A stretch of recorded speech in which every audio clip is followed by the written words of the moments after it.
This is the Blue Chip Prospect and Prospect Dawn collab that everybody's been waiting for. Everyone's told their entire family about. And we are going to be talking about our top 32 and kind of debating where we are and if we see this draft similarly, because I know that there's a lot of teardrops in this class. So, Blue Chip Prospect, thank you so much for coming on to my channel.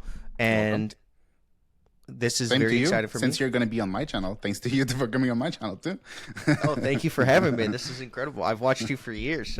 Your channel. I guess. So it would be weird otherwise. yeah, totally.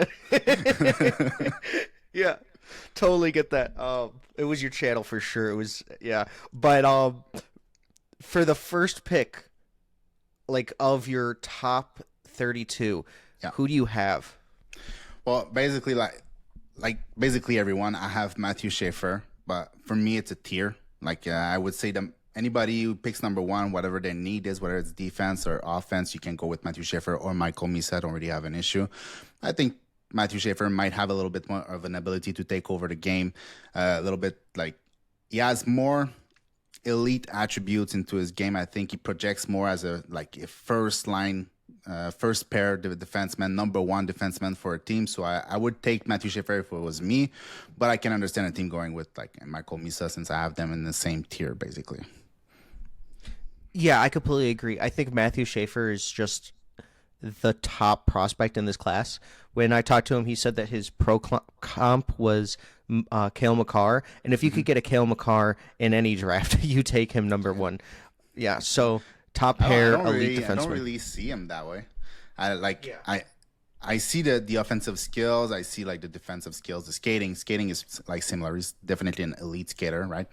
But I'm not sure I see the offense as a Cale Makar. Like my comparison for him is more like a Miro Heiskanen, a guy who still put a lot of offense like on the ice, but not at the same level as a Cale Makar, not as natural with the puck on his stick, and not the same level of shot too. Like if I'm not mistaken, Makar is like 30 goals or something like that. So yeah. I mean, it's a big time projection to say I'm going to be Makar. So, He actually got his 30th goal when I was in the building at the United Center. Yeah, he scored two goals, and one of them, it was like 5 seconds left in the game, and it was so deflating. But Cale Makar is just a generational defenseman. I think that both Matthew Schaefer and his assistant coach at Erie both compare him to Cale Makar, but it's just such a hard comparison. Obviously, if you're anything close to Cale Makar, like even 80% of Cale Makar, that's probably a superstar player. Cale Makar is just put on such a high pedestal, and Miro Heiskanen is actually the person that I have on my spreadsheet. I've talked to a ton of people, so that's a great comp for him. And if you're getting a Miro Heiskanen, that is a number one pick in my opinion. So that's 100%. And I mean, he's gonna be really, really good no matter what. Whether he's Heiskanen or Makar, he's gonna be a number one defenseman. It doesn't really matter at that point. But it's just like when I remember when I watched Makar. He was something else with the puck on his stick. His skating is even more dynamic than Matthew Schaefer. His handling is more dynamic. Like his capacity to see the ice, shoot the puck from the blue line, get down low in the zone and shoot the puck from lower. He's just, I don't know. There's a little difference there.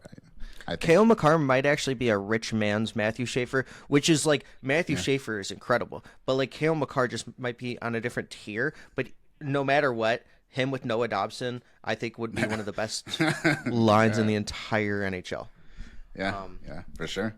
Do you see Michael Misa in the same tier, or yes, I actually do. Yeah, when Michael Misa put up the exact or similar numbers to Tavares as well as Patrick Kane, I think he would have been the number one pick if he would have had an average OHL season last year, which I think he had a little bit of a below average season if we're talking about what scouts and teams wanted, but he had exceptional status. Michael Misa was always like supposed to be a top 3 pick in this class. I don't know why people were pushing him outside of their top 4 earlier in the season. He never wavered. He was always my second prospect in my opinion. Oh yeah.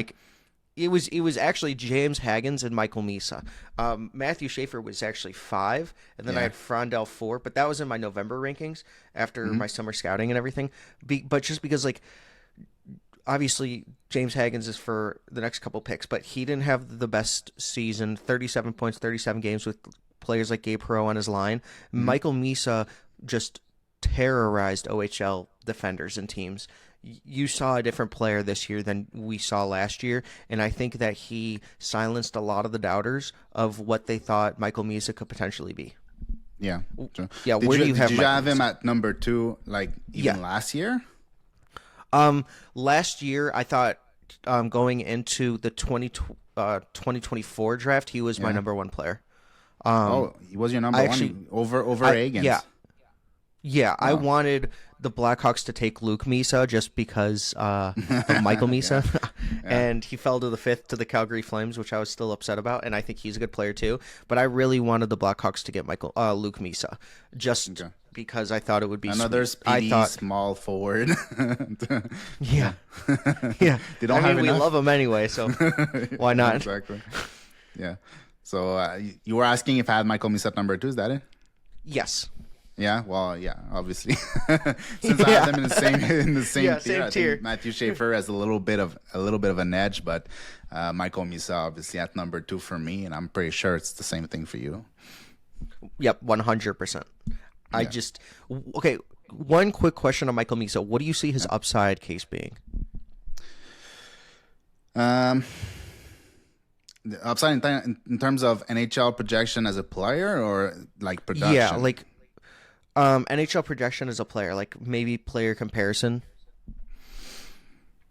Yeah, I think I used like Stützle, but I don't think he has. I don't know if I can say Stützle. Stützle is a hell of a player. He's a bit more dynamic with his skating, but he's a bit in the same of a free flow type of player. You know, he's not that structured. Misa is not necessarily a structured player the way he plays. He's free flowing, just going with whatever's in front of him. And Stützle is really that way too. Like, well, you understand what I'm trying to say, right? So, I think Tim Stützle, something like what would be a good projection. Yeah, and Tim Stützle is one of the best players, like U23 in the entire league. So if you're getting him, that's pretty good comp. And then for number 3 on your board, who do you think is in this spot? Me, I have Caleb Desnoyers at number 3. So it's a player that moved up my board all season, and around like December or January is where I like solidified him into my top 5, and then kept moving up from there. And then with the playoff that he's having, I have no choice but to have him number 3. Even though I really, really love a player like Porter Martone, I was debating both of them at number 3, and decided to go with Desnoyers first. He's a center. There's not that much of a difference in size. There's the difference in weight, though. But and both, they have a little bit of the same problem. Like the pace is not necessarily NHL speed yet. There's a little bit of work to go there. But I think that Caleb Desnoyers is just a smart player. So intelligent with the puck. He's a very good distributor. He works just as well defensively as he does offensively. He's not necessarily like the best. Like a lot of people are saying, like he's incredible two-way player, which he is not right now. But at least he works really, really hard defensively, or at least just as well as he does offensively. So you can see a path for him to become a very strong two-way forward. So I think number 3 is well deserved for him. Do you have a player comp for Caleb Desnoyers? Because I've seen some people say Jonathan Toews, and if that is the case, the Blackhawks should be drafting him. Yeah, honestly, like most people, I hate player comp. They're really hard. You never find a player that's like the same. I understand the Jonathan Toews. I think he has a similar type of hockey mind, similar type of compete inside of him. A guy that can score as much as he can make plays. Probably very good in the face-off dots and all the stuff that Jonathan Toews came with. But I was more on the side of a player like a Sean Couturier or something like that. It's more the style that I see him developed in a Toews. I mean, Toews was one of the best center in the NHL. I don't necessarily project Caleb Desnoyers to be one of the best center in the NHL, but maybe a level under that. But Sean Couturier, like in his prime, not a Sean Couturier right now. Sean Couturier like a couple years ago. I think it's a fair comp, like a player that's really good defensively as well as offensively, can score, can make plays, move the puck close to the net, and that type of player. I'll talk about Caleb Desnoyers in a second here, but I have Porter Martone at 3, which I was really debating a multitude of players here because I think Porter Martone's skating moves are a little overblown. I think that he's he's not a slow skater. It just takes him a very long time to speed up. I feel I compare him to like an old timey car where it takes a long time, but once it gets going, it moves pretty well. Porter Martone has incredible skill, in my opinion. He's a really good playmaker. He has underrated vision. I think that he can score at a high level and put up points at a high level, given that he could be a play driver, like a low-end play driver, in my opinion. But if he has a play driver on his team, like a line mate that he has really good chemistry with, I could totally see him putting up absurd numbers, like 75-plus points. Like, that's just the floor. Maybe, like, obviously not out of the gate, but give him 3 to 5 years, I think this guy could absolutely be a point producer at the next level, power play player. He could get in front of the net. I think that he has the upside to use his body more. Like you said, him and Caleb Desnoyers, they are very similar in size. I think he's 1 inch taller, maybe. Yeah, he's heavier though. He's like 30 pounds heavier. Yeah. Desnoyers on the lean side, but I mean, there's room to grow. It's not like he's not going to top out at 170 pounds. At some point, he's going to grow into his body. But like Porter Martone is already there. So, but like you said, underrated vision for sure. Like a lot of people talk about him as a goal scorer, and yes, he can score goals, but I think he's a fantastic playmaker. I think his vision and the speed at which he can make decision with the puck on his stick, the speed at which he can receive the puck and send it back to a player in motion right away. He sees the ice really well, and his decision making is like lightning quick. There's no he doesn't need to hold onto the puck. Like, it's one of the things I was thinking about Demidov last year. Is like, that guy needs to have the puck on his stick to make plays. He needs to move around the ice, break the defensive structure, even though there's not much of a defensive structure in the MHL, but like, he needs the puck on his stick, right? Martone doesn't. Martone, he can just wait at the blue line. Somebody gives him the puck at the blue line. He goes down a little bit and he make a pass into the slot, or he makes any play. He needs like a fraction of a second to think, see, and make the pass. And that's something that I really, really like about players. So that's why I have him pretty high. Yeah. I completely agree with you. Very well said. I mean, when you watch Porter Martone, a lot of people that I talk about just talk about his scoring prowess. And yeah, he has that. But yeah, his playmaking is super underrated. He's a really good passer. I feel that, you saw what he did a little bit with Celebrini in his couple games with him. Mm-hmm. Like, not to make this a mock draft, but if the Sharks did see a lot and they wanted to pair up Celebrini, Will Smith and Porter Martone, and if Porter Martone says that he's going to start using his body more with his 35 more pounds than Caleb Desnoyers, I just feel like that would be a perfect fit for them too. So he could go as high as 2 in this draft. Yeah. He's my 3rd overall pick, but I think that he could be either a high riser or could go down to 6. I think there's heavy variance with his draft stock just because of the skating issues. Yeah, and I see a little bit the Caleb Desnoyers and Porter Martone debate at number 3 and number 4, a bit like the Shane Wright and Slavkovsky debate. It's basically, what do you need? And like, the Habs went with Slavkovsky, and it's working well because he's playing with the Suzuki and Caulfield, and it's creating one of the very good first line in the NHL. And I think, let's say for Chicago, you have a Martone on the wing with a Bedard in the center. It's gonna create a hell of a duo too. So it's really like, I think Martone probably has more offense than Desnoyers, but Desnoyers is the center. He has more two-way game for now, and so it's really like the same kind of debate, like I said, as Shane Wright and Slavkovsky back in 2022. Yeah, that's a great comparison. And weren't we supposed to build the top 32? Now we're just stating our top 32s, but so we'll have Matthew Schaefer and then Michael Misa as our first 2. Yeah. Who would you go at 3? Because Caleb Desnoyers for me is at 5, which that's that's high, or I think that's way too low. But if we're both talking about our rankings, where do you have Porter Martone? Is it 4? Yeah. Okay. So would we want to put Martone at 3, or why would you put Caleb Desnoyers over Martone here? Well, the reason why I have him there is first the playoff. The playoff, he's been incredible. He's the driver of the team.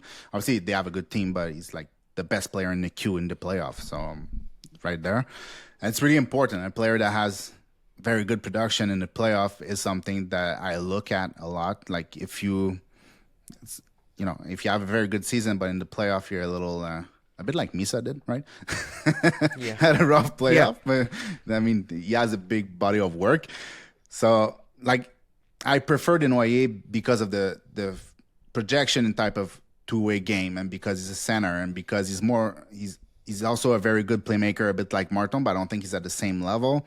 So I have absolutely no issue with Martone at number 3 because, like I said before, yesterday when I was like looking at my top 32 for this podcast, I was debating who am I putting first, and I went with Desnoyers because of the playoffs. So I think Martone would solidify himself for 3 as me, but I would have I think Desnoyers probably would go 4, even though I have James Hagens higher than him. Just like Desnoyers is one of those players that he could be a light Selke version, like on your team. Like maybe not the best defensive player in the entire league, but he's certainly one of the top defensive players on your team. Like I comp him to like a superstar version of Jason Dickinson, and not like superstar, just superstar version of him. Because Jason Dickinson on the Blackhawks, like he has done so much, like over the course of the last couple of years, where he solidified himself as one of the best defensive players in the entire league. Like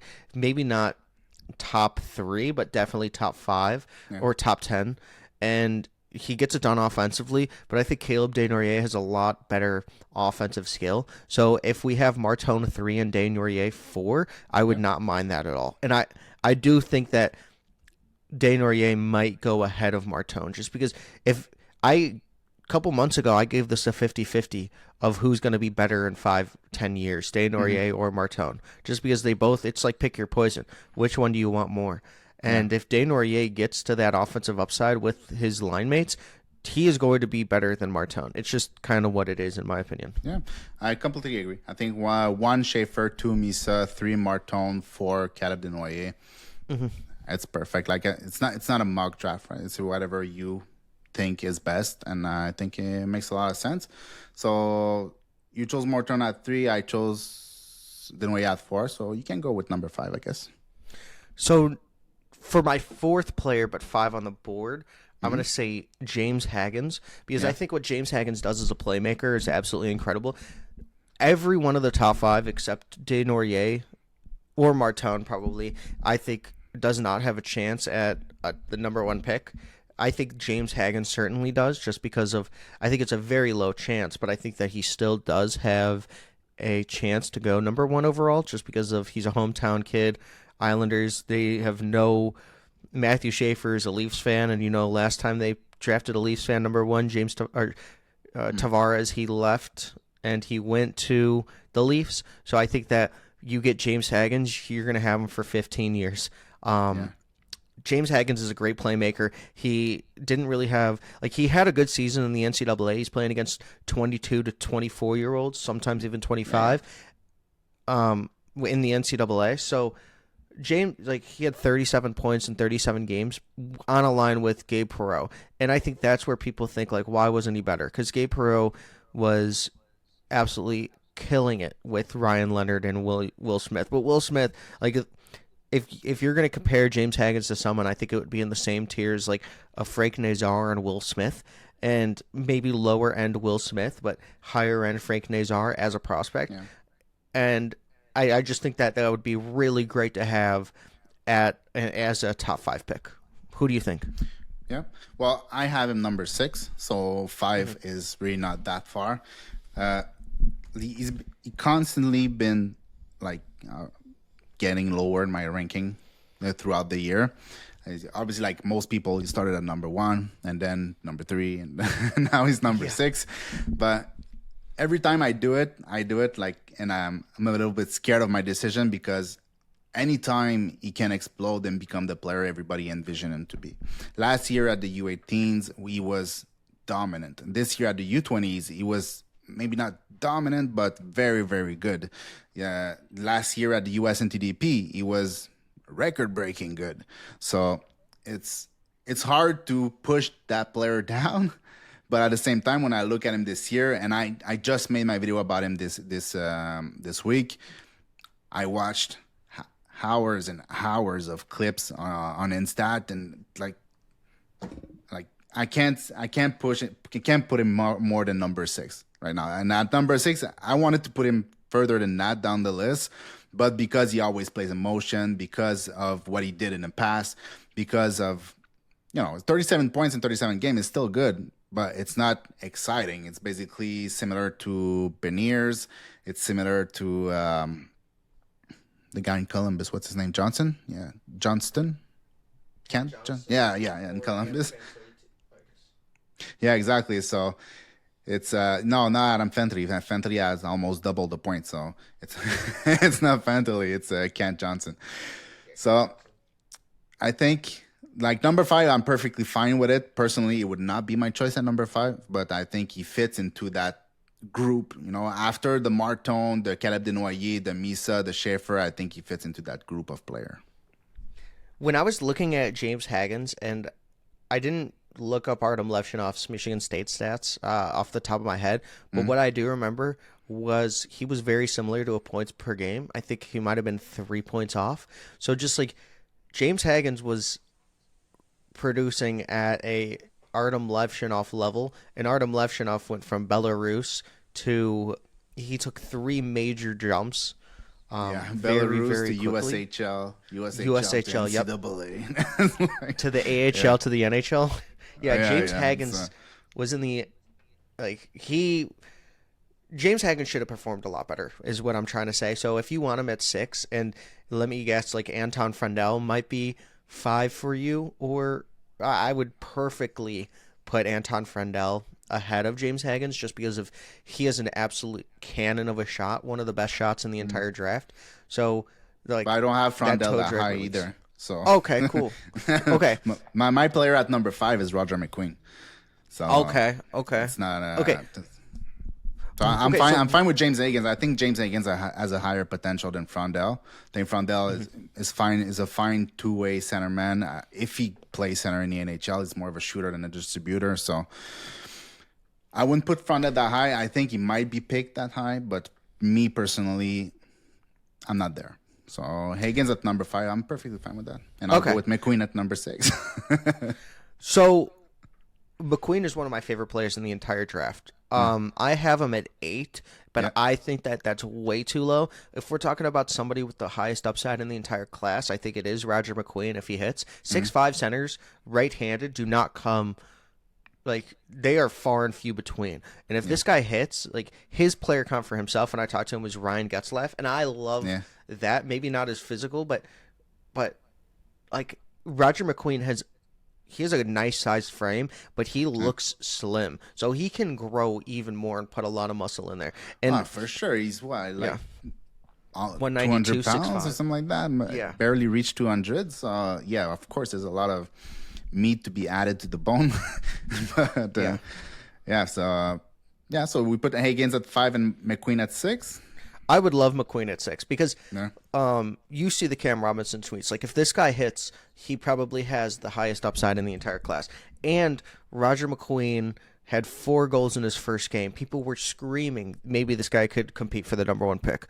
And then he missed 4.5 months with a back injury that everyone is screaming Kaden Lindstrom. But every back injury should be valued differently. If Kaden Lindstrom didn't come out last year and missed all those games, and if Kaden Lindstrom came out and played all the games, Roger McQueen would be in the top 4, in my opinion. He's just that talented. It's just the injury risk. It really is. I could see a team in the top 5 trading down just to like Boston Bruins. I think is definitely like that's a Don Sweeney pick. I know that he's been there so many times to see Roger McQueen live. Like he's not getting past 7. So like if a team wants to come up maybe to 6 or 5, I could totally see a team either trading down for Roger McQueen or trading up because he is one of those players that could have a Kirby, Doc, or Beckett Seneca type rise. That's my rant on Roger McQueen, but I love him at 6. Yeah, and when I ranked him at number 5, I took into consideration the injuries because obviously he played like 23 games this season. So it's not a lot to evaluate a player and like take into the top 5. But at the same time, I don't have clear information if it's recurring injuries, like recurring back injuries. Is it something else? Is it like they will have this information at the combine, or maybe they already have it probably, but I don't have that information. So I ranked him based on the talent and back, and that's it. The injuries, I basically did not take it into consideration. So it's really just the skill because I don't have the information to. So totally get that. I'm not gonna drop him to number 10 because he's injured. I don't know if it's still the back. I don't know anything of that. So, but like you said, one of the highest potential player in the draft. I'm not sure he has Matthew Schaefer type of potential. I would still think that Matthew Schaefer is the highest potential overall player in the draft. But Roger McQueen, 6'5" body with like a lot of weight to be added to that. He skates well enough for his size. He protects the puck super well. In transition, he's a monster. He's just so good. And he's not just like you would expect at 6'5" that he's like banging and just hitting everything that moves. And he's not really that kind of player. He's a little bit more on the finish side, but he does have some power to his game too. So he's like a power playmaker. And like you said, Ryan Getzlaf was exactly that, a power playmaker. So, I would love to see that. Getzlaf 2.0, yeah. And he has great hands. Great hands. Yeah, fantastic. And he's also he has deceptiveness to his game. Like it's not like he's looking where he's passing or he's not faking a shot before he's passing. Like he's trying to open lanes. He's trying to make the defender drop on one knee before he push a pass to another player or something like that. He's not like just straight line, north south. That's not his game. He's really he has some east west. He has some deceptiveness. So it's rare to see in a 6'5" package. Really, really rare. So. My dog agrees for sure. Yeah, he loves McQueen. Yeah, he's a McQueen guy. Roger Lightning McQueen. I love him. Yeah. So he's our 6, I believe. Yeah. And so it's Schaefer, Misa, Martone, Desnoyers, Hagens, and then McQueen. Yeah. I think that's a great top. That's a great top. And so basically, my top 6 players are in the top 6. So yeah. So basically, yeah. So the only one I have is Frondell, but I've seen him on like Elite Prospects. He was 18 in their December or January rankings, and then now they have him at 12. But my ranking is based on the talent that he could be, but also like the transition game being better in North American ice, because in the SHL it is terrible on the bigger ice. It is one of the worst we've seen out of a draft eligible in a very long time. On some rankings, it's like 8 or 14 out of 100, just based on his cards, which mean nothing. But it is something that he's just very bad in the transitional game. But at 7, go ahead. I'm not sure I would say that he's bad. Like, which card did you see that says that he's really bad in transition? Like he's not great because he doesn't have fantastic foot speed, right? And he's not the more deceptive skater there is. He's a little bit heavy on his feet, but at least on Instat, when I watch his entries controlled, like what they call entries by stick handling and not by passing, he gains the zone, and when he gains the zone, he does something with the puck. Like a lot of players, and that's one thing that I really disliked about Hagens is that he can gain the zone because he's a fluid skater, a lot of crossovers to fool the defense. But once he gains the zone, he often goes to the outside and he often like get locked along the board and then the play goes nowhere. Frondell, I didn't see that as much. So I think like Hagens project as a better transition player. At least everybody thinks so, including myself. But Frondell, I think has had more success right now in transition in the Allsvenskan. So the card was 14 Yeah. from Lazi Alenin. He's the director of European Yeah. scouting and contributor for Elite Prospects, Hmm. and it was 8 transition, and I think that's the one I saw, because it was compared to Victor Eklund, who had a 99 transition, Hmm. but that's just where I had seen that one, but that was really good, like description of what you were saying. Like I think Frondel's when he gains the zone, he is dangerous everywhere. And in the bigger ice, that is kind of it is less often that happens. But when we're talking about a guy like Frondel with his vision, his playmaking, like and his just ability to like use his body and get into the dirty areas, like Milton Hmm. Gastrin did with Sweden, like they're very similar. But like Frondel to me, he plays with that fourth line mentality as somebody that has top six like Yeah. skill. And I've only said that for a couple prospects that I've gotten to watch, and I just think that Frondel would be a clear floor as a top six, and I think that you just with that shooting upside. So put him on a power play. I think that he could rack up as many points as he possibly can. Like if Hmm. he gets, he just I have Frondel higher than probably consensus. That's not teams, but I could totally see where he falls because I'm not the Frondel guy, and I don't want to be known for the Frondel guy because I could totally see where his upside case is lower than a lot of the players that go behind him, like Roger McQueen and Victor Eklund and Jake O'Brien. So I think that it's just floor But I ceiling think ratio.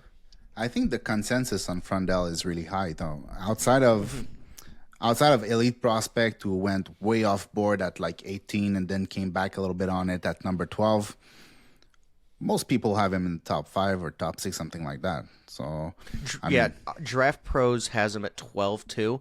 Our mm, director of scouting does not like him, and I just feel that teams, like you said, consensus probably has him as top 5 too. So yeah. it's yeah, the variance is weird on his draft stock.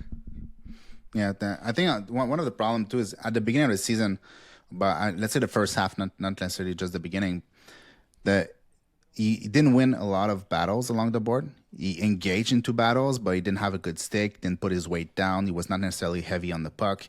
Mm-hmm. Uh, he was injured a lot too, like last year, and so maybe it's because of that. But like he's a heavy player. He should be heavy on the puck. It should be hard to take it away from him. When he goes into a board battle, he should be able to initiate contact, get players off balance, and get the puck out of there, which he did not do. But in the second half, it did get a lot better. So like I think last time, I don't remember exactly the numbers, but last time I checked, I think he was over 50% of battle won. So it's always a good sign. Wow.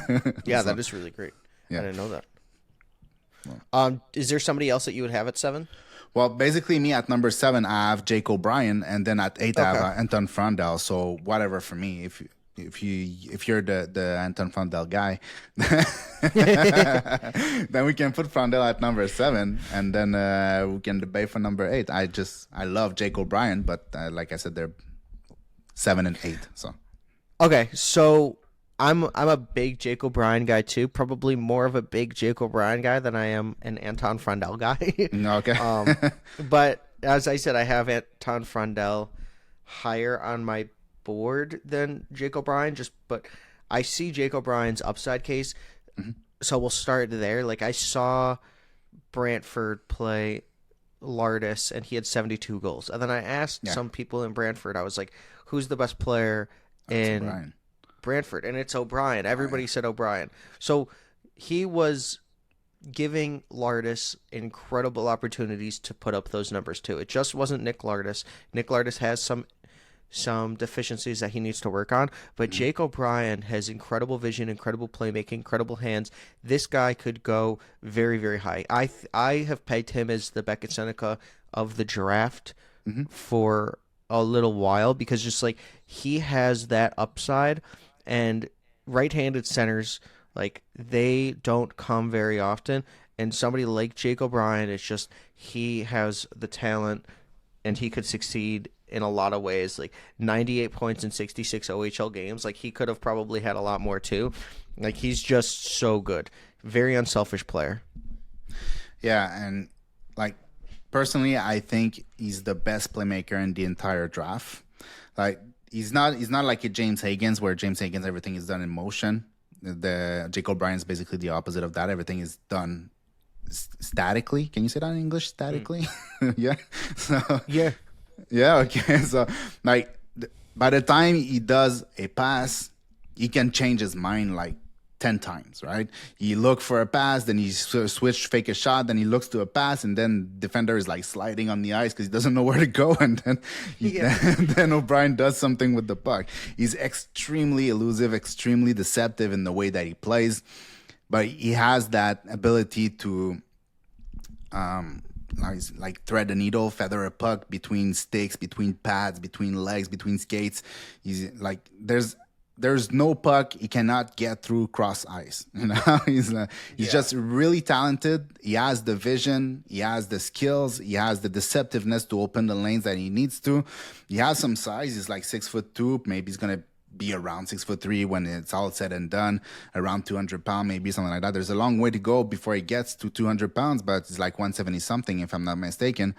But like the potential is through the roof, and I know like some people say his shot is not really that good, and I would agree that his shot is not powerful, but it's accurate. And because of his deceptiveness, he does score goals.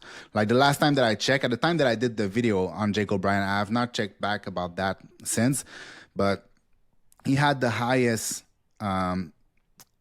shooting percentage of any player above 20 goals in the OHL.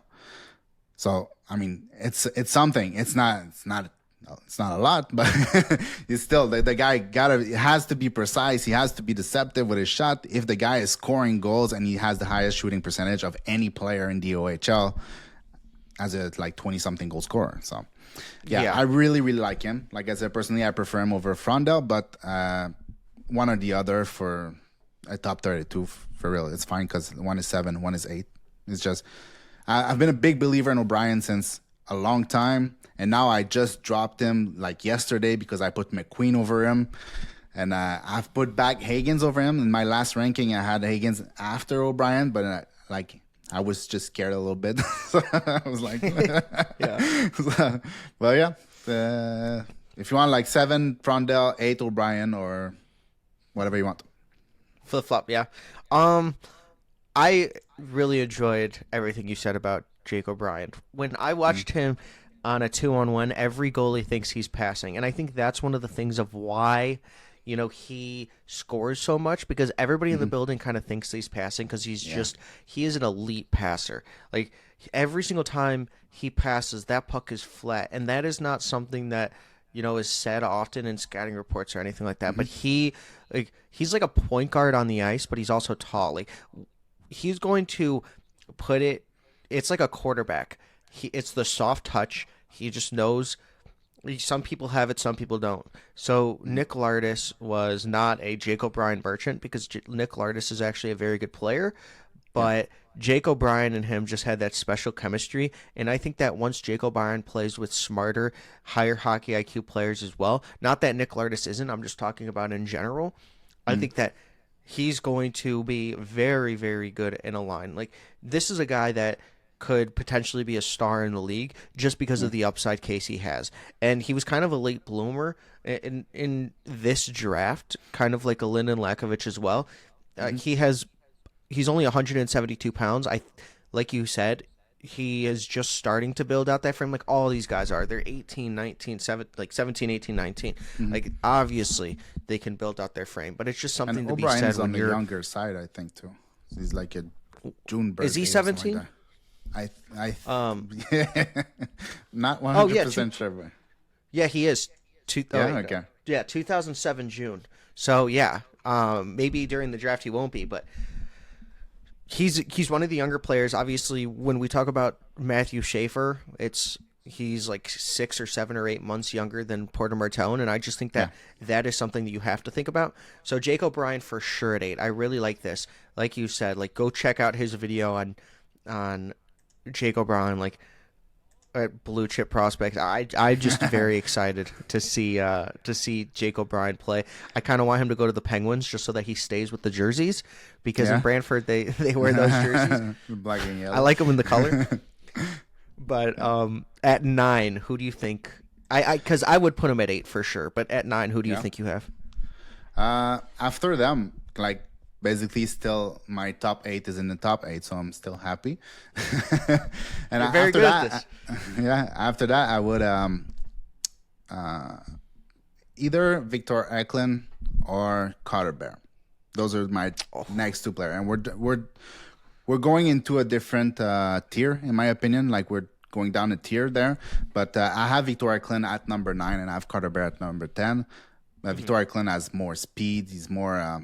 He's not more gritty, because Carter Bear is more like physical and stuff. But I think he's more effective along the board, getting the pucks deep on the forecheck. He's a menace on the ice, and he's 5'11", 160 pounds. So, yeah. I would go with Victor Eklund. Where do you have him? I have Victor Eklund at 7 here, Yeah. and he's my last player, obviously, in that range. I really like Victor Eklund's game. When I watched him and Anton Frandel, Victor Eklund always stood out to me. Mm-hmm. It was just like, I feel that Victor Eklund is more of my cup of tea in a prospect rather than Frandel, but I just like every single Swedish prospect I've talked to has said that Anton Frandel is the best player they've ever played against. Even Love, who's the goalie of Sweden, like they've said that his shot is incredible. So that's why he's higher up on my board, because I don't physically get to play against these players. That's the thing. You can only see what you see on the ice. Because I would not have thought that Swedish player would say that. He's the toughest player they ever played against. It's like he doesn't look like that at all on the ice. But if they say it, they play against it. I can only look at his game, so I trust it. Jacob Ishwazniak actually gave me like a 3-minute spiel on Anton Frandel, saying that his skating really improved from when they first played with each other, and that he was really impressed with his game, how it doesn't show up on the stat sheet sometimes, but he's just some player that wears you down during games. So I had to check back on Instat. I love Instat. Shout out to Instat. I know you're not watching, but Instat is freaking awesome. I love them. Like, it's the best source that I have, like, ever watching as many clips as I do, because I would be searching for Anton Frandel clips on YouTube, and it would just be like highlights. So now I have that. So I feel that when we're talking about Victor Eklund, like, he is a very fast, like, in my opinion, he thinks like his feet. He's somebody that can play make, he can dangle, he can just wear down a defense. I think that Victor Eklund is on the smaller side at 5'11", but if he measures in at 6'1" or 6'2", 6 foot or 6'1", like, he didn't look 5'11" on some of the tapes. And he hasn't measured in yet. So he could be a high riser too if he's above 5'11". I don't think many people have talked about that, but he could be. It's like Ivan Demidov. Wasn't he measured by Central Scouting though?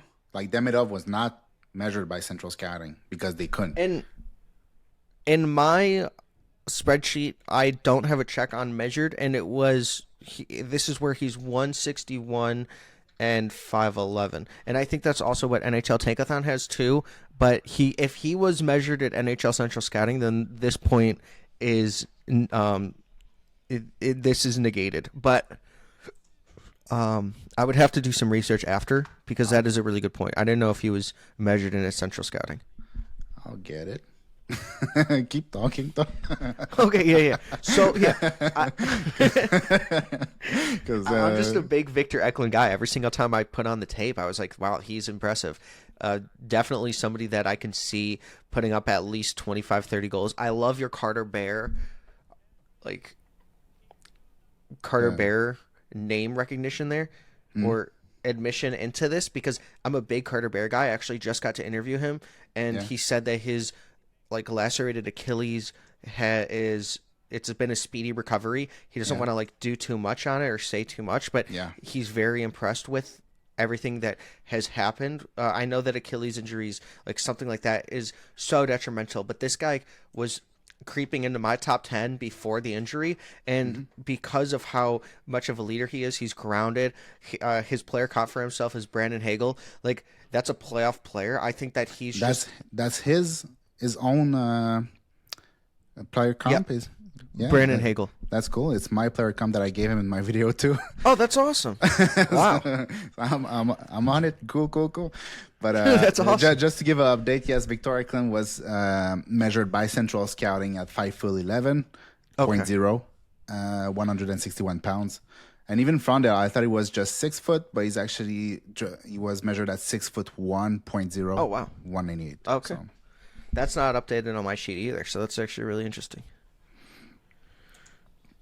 So I'm just not doing enough research. Talking about Victor Eklund and Carter Bear, they're different players, but they play the same type of like gritty game along the board in the corner game, behind the net type of game. Victor Eklund is definitely a better skater, and when you watch him in the Allsvenskan, he played a lot with Frondell, so it was easy to watch both at the same time. Obviously, he was mostly driving that line. Yes, sometimes Frondell did a little bit of distributing of the puck and get the entry, dish the puck out, and then place himself for a one-timer or a shot close to the net. But Victor Eklund was the guy applying the pressure on the forecheck. He was the guy precipitating move for the defenseman, like putting pressure on them so they dish the puck where they shouldn't dish the puck, right? So he can take it back and make a play from there. He drive the middle third of the ice constantly. Like, he's not staying on the outside. If he gets the puck along the board, if he wins a puck battle, he get that puck and he's either gonna pass it to the middle or he's either gonna move it to the middle himself. He's not gonna take a shot from the outside. He's gonna go back to the middle of the ice and he's gonna take a shot as close as he can from the net. He's not gonna shoot from the circle or anything like that. He's very, very NHL style hockey player. Even though he doesn't have the weight for it at 161 pounds, he's gonna have to go to the gym, obviously. But his style of play really translates very well to the NHL, considering his speed, considering the way he plays. So I would love to have Carter Bear to round out the top 10. Like, Victor Eklund 9, Carter Bear 10, just because I'm a very big, Carter Bear guy. Yep. And obviously, like, you ranked Roger McQueen without the injury as well. If we were ranking Carter Bear without the injury, I think it would be closer to like 8, or 9. I don't know if he would get above Jake O'Brien. Not for me. I think that Carter Bear, the injury aside, like, this guy's hard skill, like he mentioned multiple times, like, and his motor, it's very, very NHL ready in my opinion. Yeah. Like you said, he can, if he starts to weightlift and during his injury or something, like, start him on the bench press, do some bicep curls and stuff like that, maybe eat some Factor, those meals with the protein. I think that this is the time where he can start building muscle too. Very cool player. I mean, he talked a long time about Landon DuPont too, who he played with in Everett. Yeah. So very, very cool. But I think Carter Bear should be top 10. I would love it if he was. I love that you named it with Brandon Hagel. I tried to not factor in the injury. He got his Achilles sliced, right? So it's a big injury, but it's an injury that usually will heal well. But as someone who destroyed his Achilles 2.5 years ago, and it's still not back, I was like, it's a big injury. Is it going to come back? Like, obviously, those people, they're elite athletes, right? Now, I'm not an elite athlete. Yes, I do some sport, and I was good when I was a kid, but now I'm a father, so it's not the same.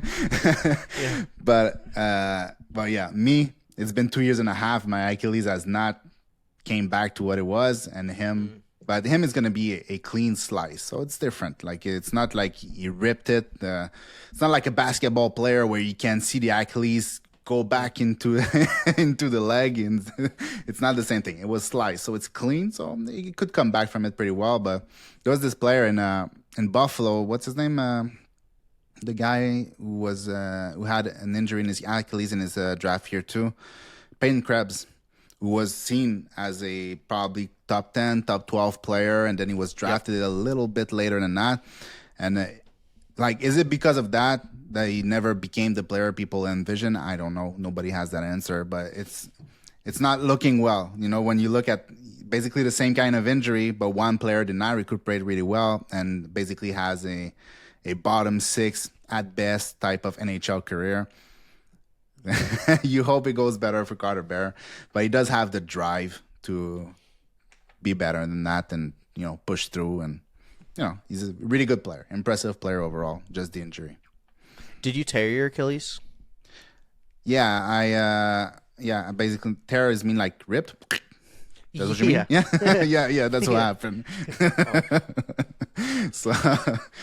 So yeah, it's obviously on the medical side, it's more complicated to recuperate from a tear because it's not a clean cut. A clean cut is always easier to recuperate from. So anyway, I wish him the best. Yeah, he probably has more doctors around him trying to take care of it and a full team dedicated to his physiotherapy and all this stuff. Me, obviously, I'm in the public system, so it's different. Well, that's great insight. Not that you tore your ACL or Achilles. That really does stink. But for this with Carter Bear, I didn't know that. Well, the tear, that is interesting. That since it was sliced, it would be less difficult to heal. I didn't even think about that. So that's really cool or interesting to think about. But Carter Bear solidified at 10, so that's our top 10. Yep. So Schaefer, Misa, Martone, Desnoyers, Hagens. After McQueen, Frondell, O'Brien, Eklund, Bear. Sorry, exactly. I'm not beating the I can't read allegations from Twitter, but from 11, I'll let you go with number 11. Yep, I have Radim Merca here. I'm a really big Radim Merca guy. I mean, he's very tall, so it's easy to be big on him. 6'6", over 109 or almost 200 pounds. His comp was Moritz Seider when I talked to him, and I loved that comp for him. I think that he would definitely be a player that could play a power play too. I think that he has better offensive upside than a lot of people think. He wants to be the best Czech defenseman of all time. He has very high confidence in himself and high dreams, and he works very, very hard. I just think that Radim Merca is one of those right-handed defensemen that are just going to increase his draft stock during the draft. We see it time and time again. So even though Jackson Smith, in my opinion, has more of an offensive upside, I am going to rate Radim Merca higher than Jackson Smith because he's a right-handed defenseman. Yeah, I have the opposite, but they're separated by one player. So I basically have Jackson Smith at number 12 and then Radim Merca at number 14. So it's really not that far behind. I agree that the fact that he's a right shot defenseman, 6'6", right there, he's a specimen, right? He's he's the type of player that doesn't really exist that much. He skates pretty well for his size. He does have some offense. I'm not sure how it will translate to the NHL. Like you said, Jackson Smith has probably more of an offensive touch, but even him, I'm not exactly sure how it's going to translate to the NHL. But even at the U18s, I preferred Radim Merca over Jackson Smith. I think he was better, and he did that crazy goal from coast to coast. And that great move. That was awesome. It was beautiful to see. Beautiful to see that he's capable of doing something like that.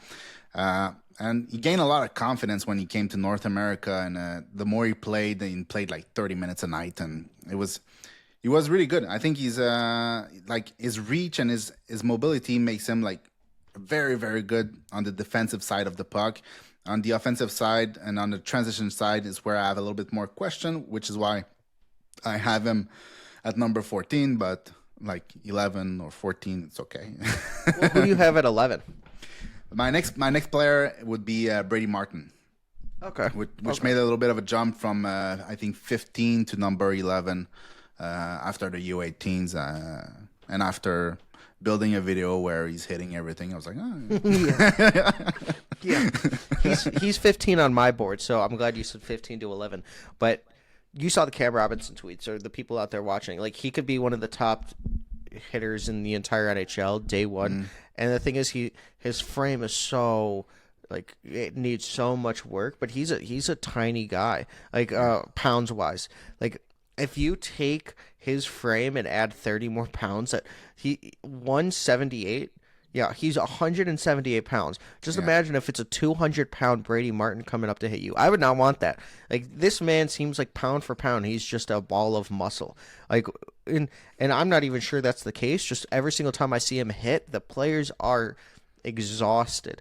That is a guy that looks like a football player, like a running back. He hits hard. Yeah. Really hard. It looks like he is going through something when he hits people. It's like, well, are you okay, Brady? Like, geez, no, but like I don't know the difference in techniques. I heard somebody said like he has one of the best technique you've seen or something like that. I don't know the difference in technique and how you hit somebody and stuff like that in hockey. I played hockey, but at the time we were not hitting that much, right? So when I was a kid, at least you're not like going out there and hitting everything that moves. But yeah, like you don't need to look at the technique. You can just look at the clips. He hits so much and he hits so hard. And it's not just that. Like everybody's talking about that, but Brady Martin is a player that's in your face. He's a player that has speed. He's a player that has some hands. He has good, not just some hands. He has good hands in traffic. He stays around the net. He has a lot of attributes to be a good NHLer. Does he have the hockey sense to be a sure shot top 6 player? That's the question that I have. I'm not 100% sure that he has the hockey sense to complement like better players, like play driving playmakers. But at the worst, he's going to be like a third line player who can move up on the second line, create chaos around the crease, like hit everything that moves. Going to be a super useful player in the playoff. So he's not usually the type of player that I would have at number 11. But this year's draft is not my favorite draft to begin with. So I think it's okay to take that type of player and bring him up a little bit because you know what he's going to be bringing in the playoff. And being a fan of the team on the receiving hand of the Washington Capitals, I was like, yeah, it's useful. Yeah. So yeah, I really, really like him, and I like him even more after the U18s. With like, you have to take the U18s with a grain of salt. Tell me if I talk too much, huh? By the way, no, sometimes I can go on and on and on. But this is awesome. Okay, cool. So after the U18s, was licking me for 40 seconds during this, but okay, that's okay. So yeah, but I'll just say that even after the U18s, like he played so well. He was probably Canada's best player with maybe Braden Coots too. Was really good for Canada. Yeah, but Martin was spectacular, except for that hit that was a bit late. It was not high. It was not a dangerous hit, but it was late. I was like 3 seconds late. So yeah. But outside of that, he's a fantastic player. I love watching him. I go back, like you talk about Instat. I go back on Instat just to watch a couple hits all the time. And I was doing that, and that's when I decided to build a little video, like a minute video about just him hitting. And I was like, this is. You look at any other player, and this is like a junior career type of highlight of hits, and it's like the last 15 games. So, yeah, I was like, okay, that's a really good point. He's serious. He's a farm boy, right? He's he lives on a farm, or he lived on a farm, or something like that, if I'm not mistaken. So he has that farm strength, and when he goes into his prime, when he has that big boy strength as an adult, he's gonna be dangerous, man. He's gonna be very dangerous. That's a really good point that he grew up on a farm, because those guys are built different. Yeah. And you can see it in the style of play that he plays, and the fact that he has skill too. And he's a right-handed center, like right-handed center over 6 feet. Like, I know that this class has its deficiencies, and we could see Brady Martin becoming like a winger in the next level, but I just think that versatility that he has, while also being able to like bring the punch, like I think it would be a really interesting video if like somebody that was a former hitter, like a hit specialist, came on to analyze Brady Martin's hit style, because that is very interesting. Like, it might be his technique too, because he's not 240 pounds. Like, this guy is 170, and he's on 07 birthday, which we've talked about in the past. Like, like in the past like 15 minutes, like '07 birthdays in this class are younger than the '06. So like it's just like interesting that he's already that developed with his hitting style. Like he if he grows more, I mean, if he gains more muscle, this guy's going to like be a demon against players Yeah. like Cole Caulfield, Alex DeBrincat, like even Connor Bedard. You are not going to want this guy on the ice when you have a superstar out there. And when you look at him, the way he hits, like even if you compare with other players that are considered like the most violent player of the draft, players like Daniil Prokhorov in the MHL and stuff like that. Like the guy is 6'6", right? Or 6'5" or something like that. He's a hard hitter, but if you look at both, Martin is a way harder hitter than Prokhorov is, and he's 5 inches less. So it's impressive, and the way. It's also the fact that, there's the easy hits when, let's say, you dump the puck behind the defender, then you skate hard, you go hit him in the corner, you take the puck away from him, or, get the puck along the board, and then you go straight to him and you hit him there. Those hits, like most people are capable of doing those hits in the NHL, right? Not everybody does it, but most people are capable of. The hardest hits are the one when you're trailing a player, and you come from behind and you have to skate up to his side and then smooch him into the board. Well, he does that so effectively. He catches up in speed, he gets to his side, and then he can just smooch him into the board, and the guy flies and falls, and he gets the puck back. And it's just impressive. It's not the easy hits that he can do very hard. He can do the hard hits really, really well too. And I don't know, he's impressive. No, just for the last thing about Brady Martin too, just like it looks like he's in slow motion when he tries to reposition himself for a hit. It's like he's doing it in slow motion. Like he's going at the same pace, but his brain is thinking like, how can I position my body to hurt this guy? Not like to injure him, just to like make him pay for having the puck. Yeah. That's a really great point. I mean, especially during the playoffs, for the NHL playoffs. Yeah. When like Corey Pronger dropped that list of best players in the playoffs, I think Brady Martin might be one of the top, like Desnoyers, Brady Martin, like Malcolm Spence for me. Like these guys are playoff players, just the way that they play. Like Tom Wilson-esque for Brady Martin with skill. Like very good. I would say 11 here, and then I would say Radim Merca 12 because we went back, if you're cool with that. So Brady Martin 11, Marca number 12. Did you say somebody else? Yes. I talked about Jackson Smith, but he's not higher than Merca for me too. And I would actually have Lyndon Lakovich at 13 if we were. I would more so have Lyndon Lakovich over Jackson Smith. Yeah, I dropped Lakovic a little bit in my board. I used to have him around 10, if I'm not mistaken. Now I have him at, just wait a second, I have to find him. Number 15. So he's not that far off. It's just, I love the player that he is. And every year, I've said that before, but every year there's a player that I really like in the obviously like the CHL prospect game. Now this year is the USA versus Canada prospect game, right? But every year there's one. Last year was Seneca.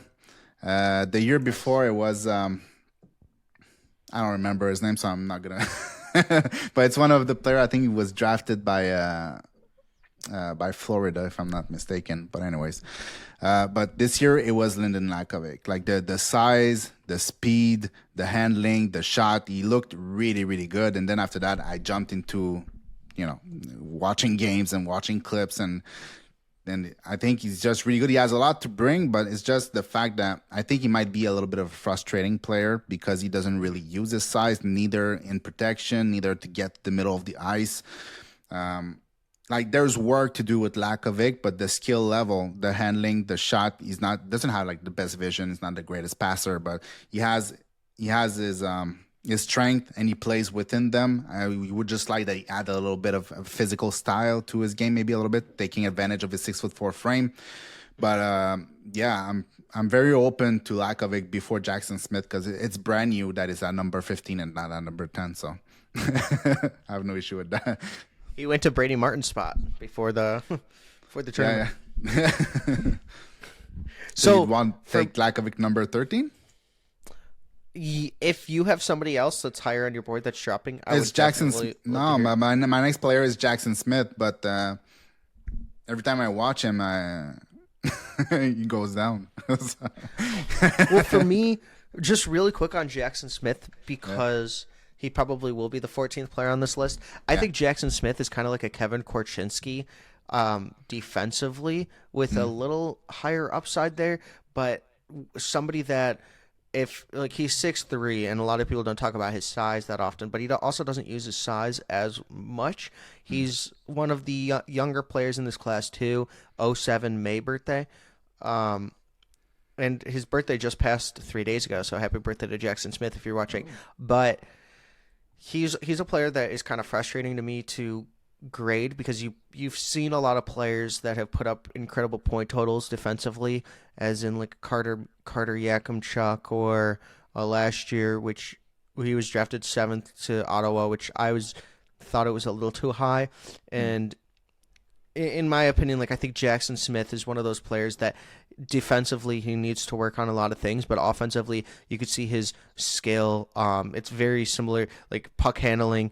It's very similar to me to Kevin Korchinski, where he went to the AHL and the bigger bodies just destroyed him. So if Jackson Smith can continue to work on building out his frame, like I've said with everybody, just defensively it's so much harder. Maybe a couple more years in the dub, or going to uh, going to the AH, or I guess he can't go to the AHL, but I don't know. I just feel like Jackson Smith is definitely top 15 for me. I have him 12, but it's Me it's too, just exactly. hard Number 12 defensively. too. So I Yeah. think So yeah, I guess we could put him 13 and then Lakovic 14, because I have Lakovic 13th. okay. So, my thing for Lyndon Lakovic is, like you said, he doesn't use his body a lot. He's soft skill. Somebody that he's said that he's working on his physical game. Like, Mm. he's putting in the work and time because he knows that he needs to be more physical. He was a late bloomer with Yeah. his growth spurt, so he didn't actually know how to play on his body, but now he's trying to figure it out. He said Like that in Seneca the last interview. season. Yeah, exactly. Seneca grew like 4 or 5 inches very, very quickly. Yeah, yeah. He had like a small body type of skills in a 6'3" frame. Yep. Kind of same thing for Lakovic here. Seneca's Yep. better, but I mean it's the same type of thing. Yeah, Lyndon Lakovic is kind of like a under 6 foot forward in a 6'4" body, and I just don't think that's great to have if he can figure out how to use his body. It's just he's a bit inconsistent in the way that he plays. Even his speed, he can absolutely fly in transition, in huge crossovers, and then he can go from blue line to blue line in an instant. But he doesn't always do it. Like sometimes he, I don't know, try to slows the game down, and I don't think he necessarily has the puck game to slow the game down and be like a distributor from the flank or something like that. I think he's more like the way he's going to be successful at the NHL level, in my opinion. Obviously, I'm not a professional or anything like that. Is going to use his speed, use his body to lean on defenders, get to the middle of the ice, and use his shot to because he can rip it, right? He can rip it from close too. He can really elevate the puck from super close of the net, and so like he has a lot of attributes. It's just he needs to use them consistently, and he needs to use them in a way that's going to translate to the NHL level. I completely agree. Cool. I completely agree. Lyndon Lakovic has a lot of potential. Yep. He just needs to work on a lot of stuff. And he's all over the place in the rankings too, huh? That like I think Elite Prospect likes him a lot, if I'm not mistaken. It's like almost top 10 or something like that. But a lot of people have him in the 20s.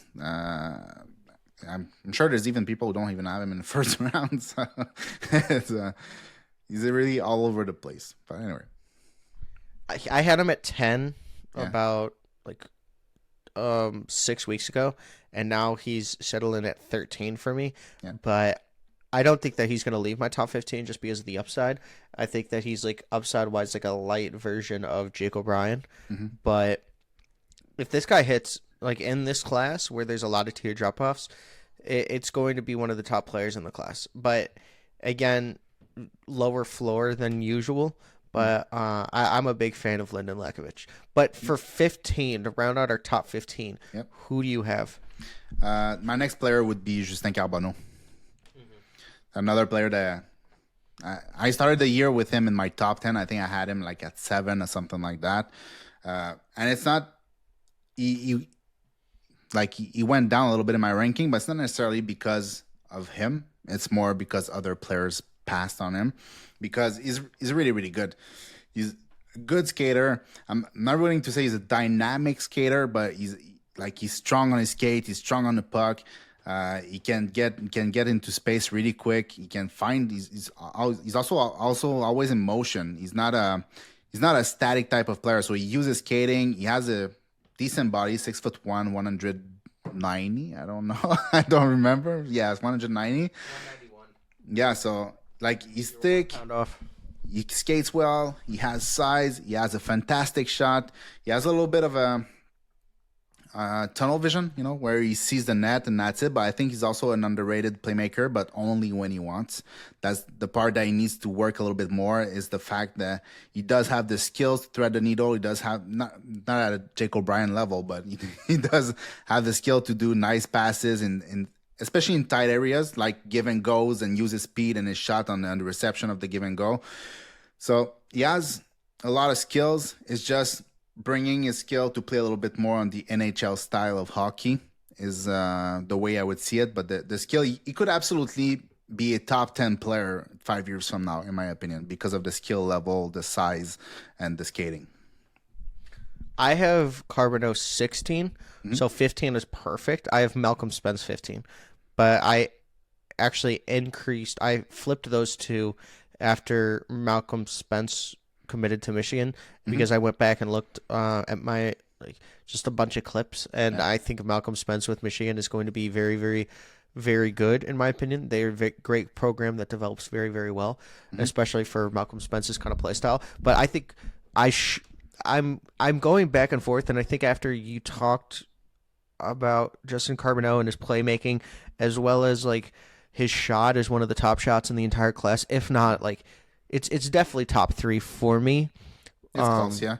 Frondel is a good level. Frondel's probably the best. A good level above Carbonneau, especially the one-timer. The one-timer is as heavy as it gets. But Carbonneau is close on the wrister and snapshot for sure, especially in motion. And so if Frondel's 1, Carbonneau is 3, I don't know who 2 is. Schmidt, Carbonneau's shot is that good. Who did you say? Schmidt, maybe Cameron Schmidt. Oh yeah, Cam Schmidt. Yeah, 5. I have Cam Schmidt 3 spots lower. I'm pretty high on Cameron Schmidt. I wish he was 6 foot. Okay. Yeah, he definitely he has top, not top of the first round, but he has first half of the first round type of talent. Yep. But I don't think it's good enough. If you take players like Cole Caulfield or DeBrincat, they were not just first half of the first round type of talent. They were literally top 7, top 5 type of talent in their draft year, and they dropped because of the size factor. But Caulfield was a record-breaking type of player at the U18s in the US NTDP. Yes, he was fed by Jack Hughes, but he was a very different level of player than Cameron Schmidt. At least in my opinion. I mean, maybe in 5 years from now, Cameron Schmidt is a better player than Cole Caulfield, but I would not bet on that. I don't see that happening, yeah. And DeBrincat was 46th to the Blackhawks or somewhere in that range. Yeah, something like that. He felt extremely big. So I can definitely see. I know Cam Schmidt was number 8 on Craig Button's board, and the variance is so big. But in this class, for me, he's around, I think he is 19th for me on my board, but that's also because I think he has top 10 skill, but I think that he should be able to do more with the traits that he has and the attributes. So with Carbonneau, a really good playmaker. He's very hard on his teammates. If you watch, and I've heard this from several people, he has a Kobe Bryant type, Michael Jordan type of mindset. Oh yeah, where I don't know. He's thinking 5 steps ahead, and sometimes the players on his team aren't. So he gets very upset when things don't go well. And I think it's not on his players. It's just if you're not, he puts himself to a very high standard, and I think I like that as somebody that evaluates prospects. Like, you have to put yourself at a very high standard. And I think some people might think that that's like more of a diva thing, and that is just not why I brought this up. I do not believe that he's a diva in any single way. Like, I think that he's just somebody that puts his teammates and himself and his team to a very high standard because he thinks the game's so much different. And when he gets those playmakers and his line mates that also think the game at a very high level, he could have a Forrest Gump type of running lane. Like, that man could just shoot out of a cannon and start being there's very, not, there's very... not a lot of player on his team that can follow him too. Outside of Xavier Villeneuve, like, who else can really follow him at his speed and as a player? There's nobody. I mean, Matteo Nabar is good, but he's not Carbonneau's level. So so obviously sometimes it can be frustrating for him. So. Yeah, and he put up the most points in this class for the Q. Desnoyers missed like 6 more games than him, but Carbonneau still had 89 points. Desnoyers, I think, had 84.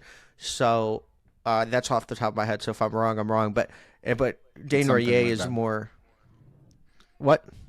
I said it's something like that. So yeah. You're close so enough. like I'm a big Carbonneau guy. So I think even having him at 16 is too low. I kind of want to push him up to my top 15, but I do like Malcolm Spence. So I would love it if we put Carbonneau 15. As you said, like, yeah, that was very good. But outside of Carbonneau, you said Spence at 16. I disagree. Yeah. Yeah. A lot of people have Spence, like, some people have him at like 24, 25.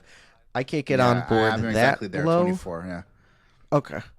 I can't get on board that low, but I would love it if the Blackhawks could get into that range if Toronto loses today. Sorry, Toronto fans, I really am sorry, but I really want that pick higher for me as a Blackhawks fan. I want Malcolm Spence.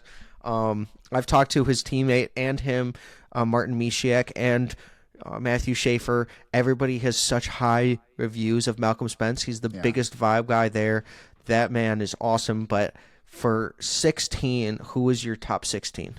And then I will, because 24 is too low for Spence here. Yeah, I can understand. It's just after 15, after we select Justin Carbonneau, like, it's another drop of a tier for me. And after that, there's a lot of players. There's like all those 5'10" players like Cole Reshny and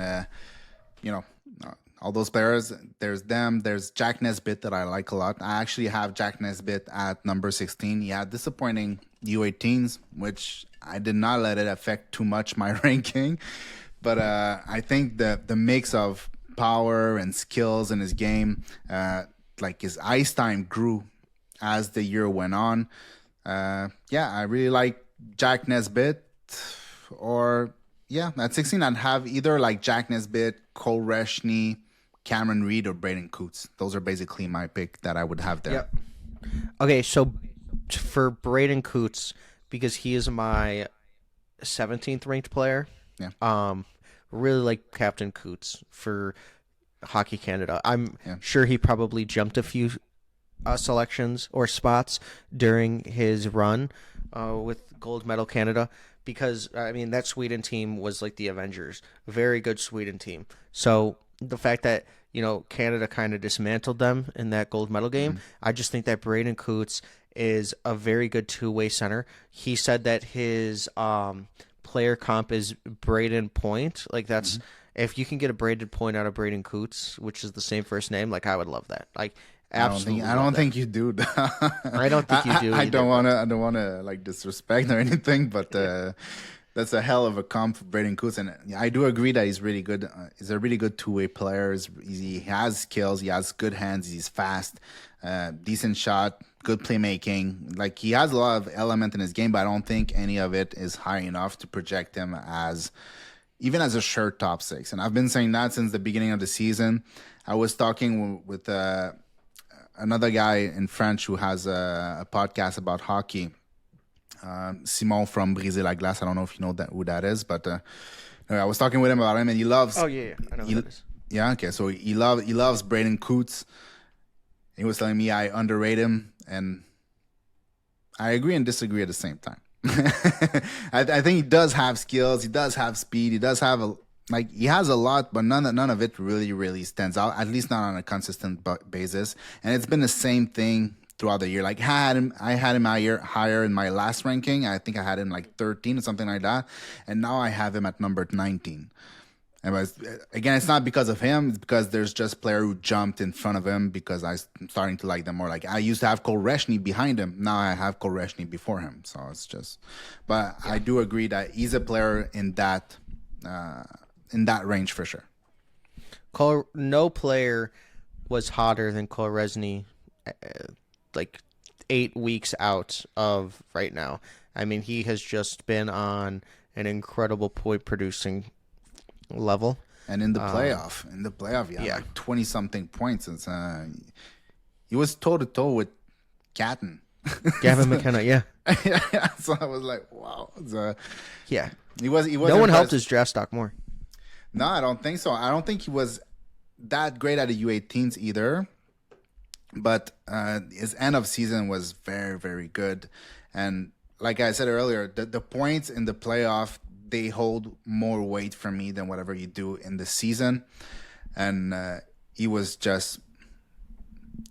dynamite in the playoff. So he was carrying that team, and he did really well. So, yeah. So who do you want 16? Because this is very tough. I know that there's so many players, and there is a drop-off because it's just like a pool of players here after Carbonneau.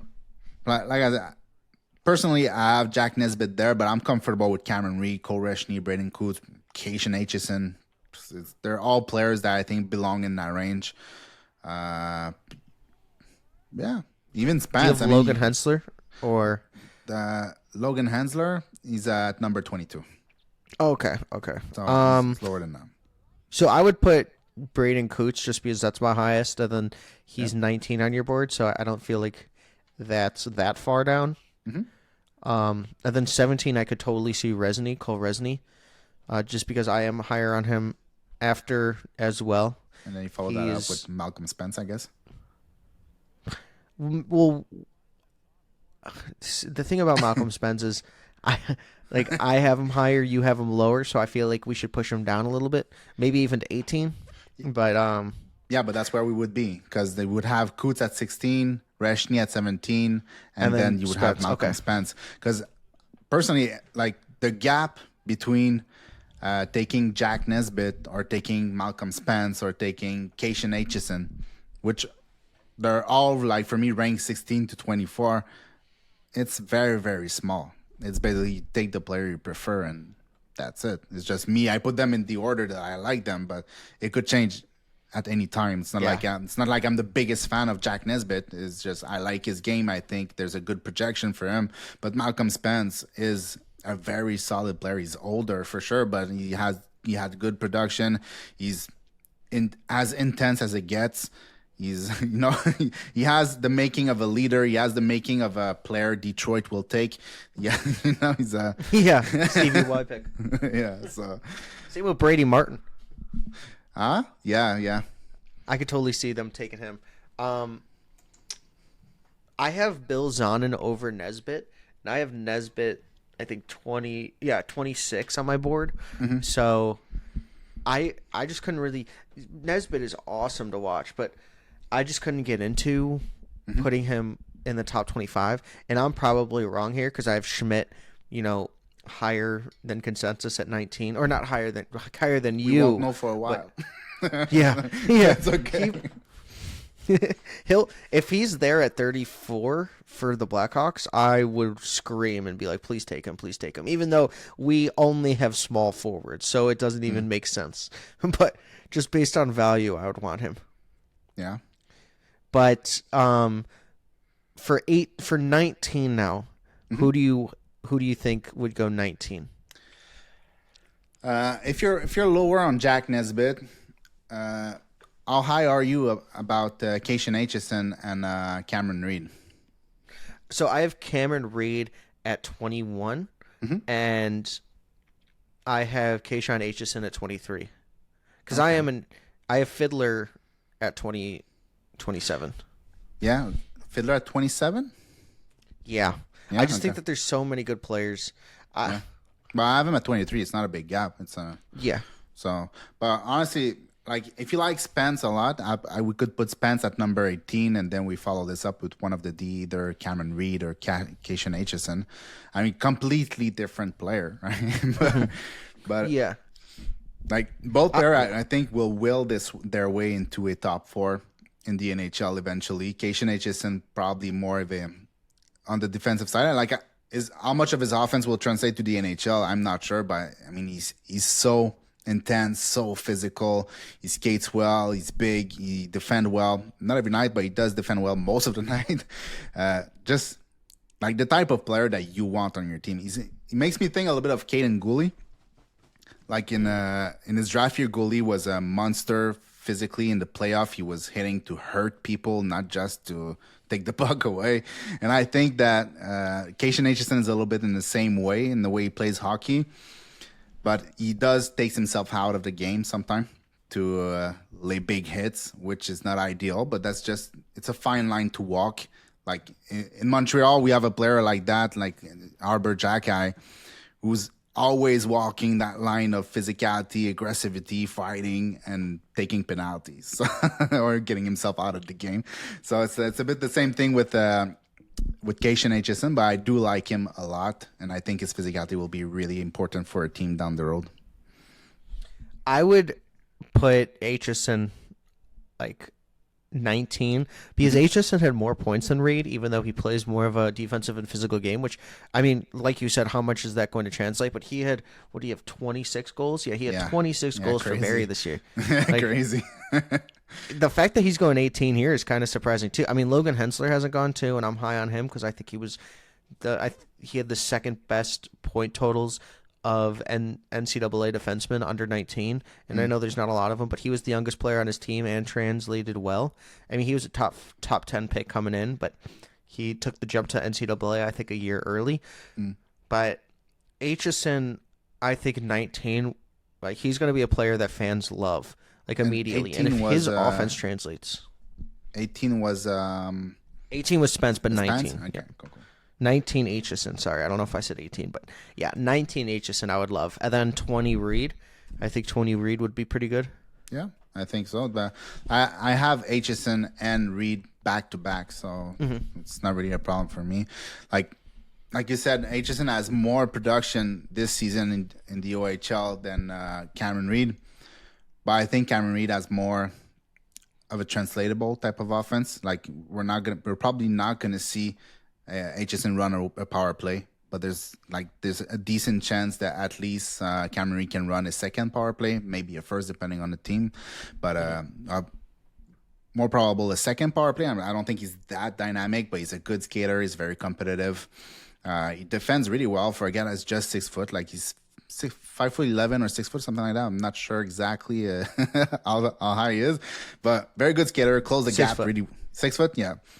And anyway, he can use his skating to close the gaps and play lock players along the board. And I really like him, and he has more offense, in my opinion, than Cation Aitchison. But Aitchison does have the physicality, which I really love. So I think it makes a lot of sense. 19 for Aitchison and 20 for Cameron Reed. Yep. Yes. And so 21, a player that I haven't talked about yet either. Well, I talked about him a little bit in the beginning, but is Milton Gastrin. I really like Milton Gastrin's game. I think players that we haven't talked about yet, like Colin Potter, Milton Gastrin, as well as Vaslav Nestrasil are coming up in my board. So any one of those players, if you have them too. Benjamin Kindell, very good player. Yeah, Kindell is not too far. I have a lot of players that are stuck at my 33rd position. Player that I consider have first round type of talent, could jump into the first round, but I did not rank because I just preferred the projection of other players. And like there's players like Ivan Ryabkin, there's Bill Zonon, like a lot of players, they make the first round, but does have the first round type of talent. Vaclav Nestrasil is the same thing. I had him, I think, 28 or 30, something like that, a couple months ago. I just kicked him out of the first round yesterday. so yeah, but if you like at 21, we could go with Logan Hensler because I have Hensler at number 22, and I also have Kindle at number 21. So I think okay. So 21 Hensler, 22 Kindle, because Cameron Schmidt, sorry, he's gonna fall from this if he's not even in your top. Where totally do you have him? I have Schmidt 19, but I have Hensler 18. Yes. Yeah.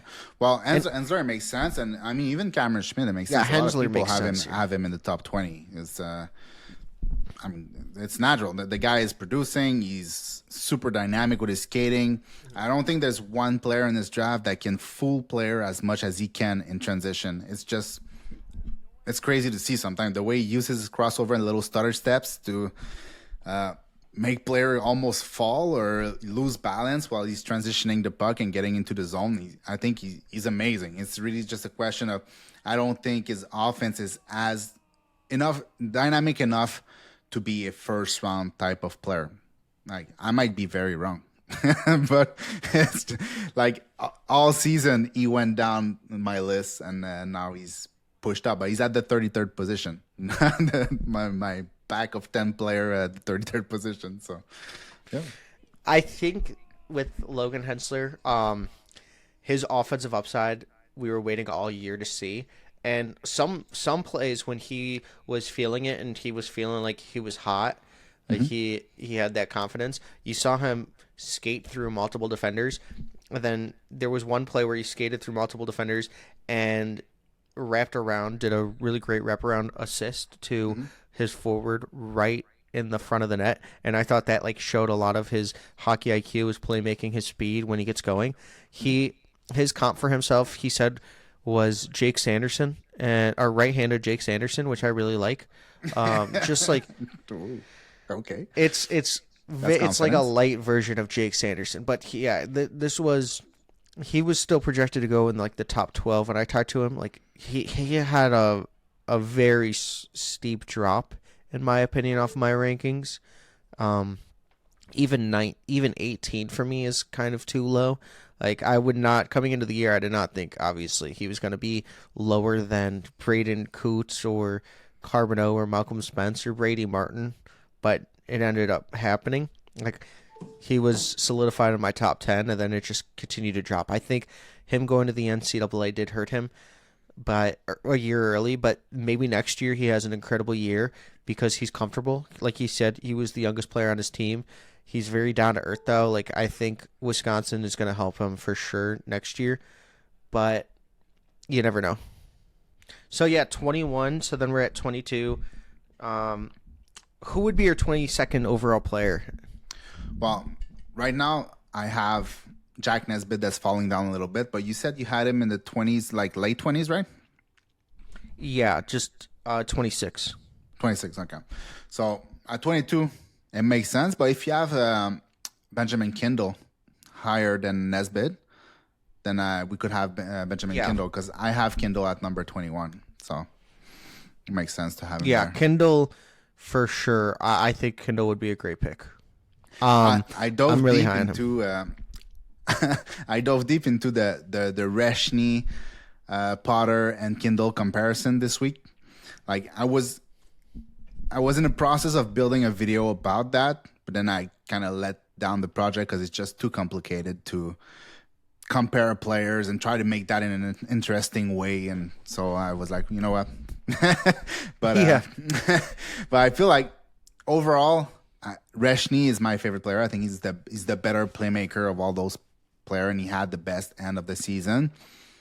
And I think that Kindle is like the in between Reshny and Colin Potter. Colin Potter like has definitely more speed than both of them, but Kindle has more speed than Reshny.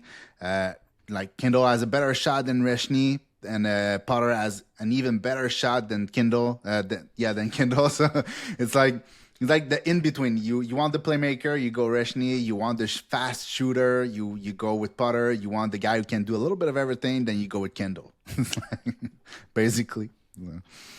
Yeah, that is a great video because it's the 5'10" trio right there. Yeah. They all do the same, like they all do something that's great for their strengths. Like Potter, that we haven't talked about yet, who I'm higher on than Kindle, but I think Kindle does everything overall better. Like Potter is gonna go, like Potter is one of those players that his skating is exceptional.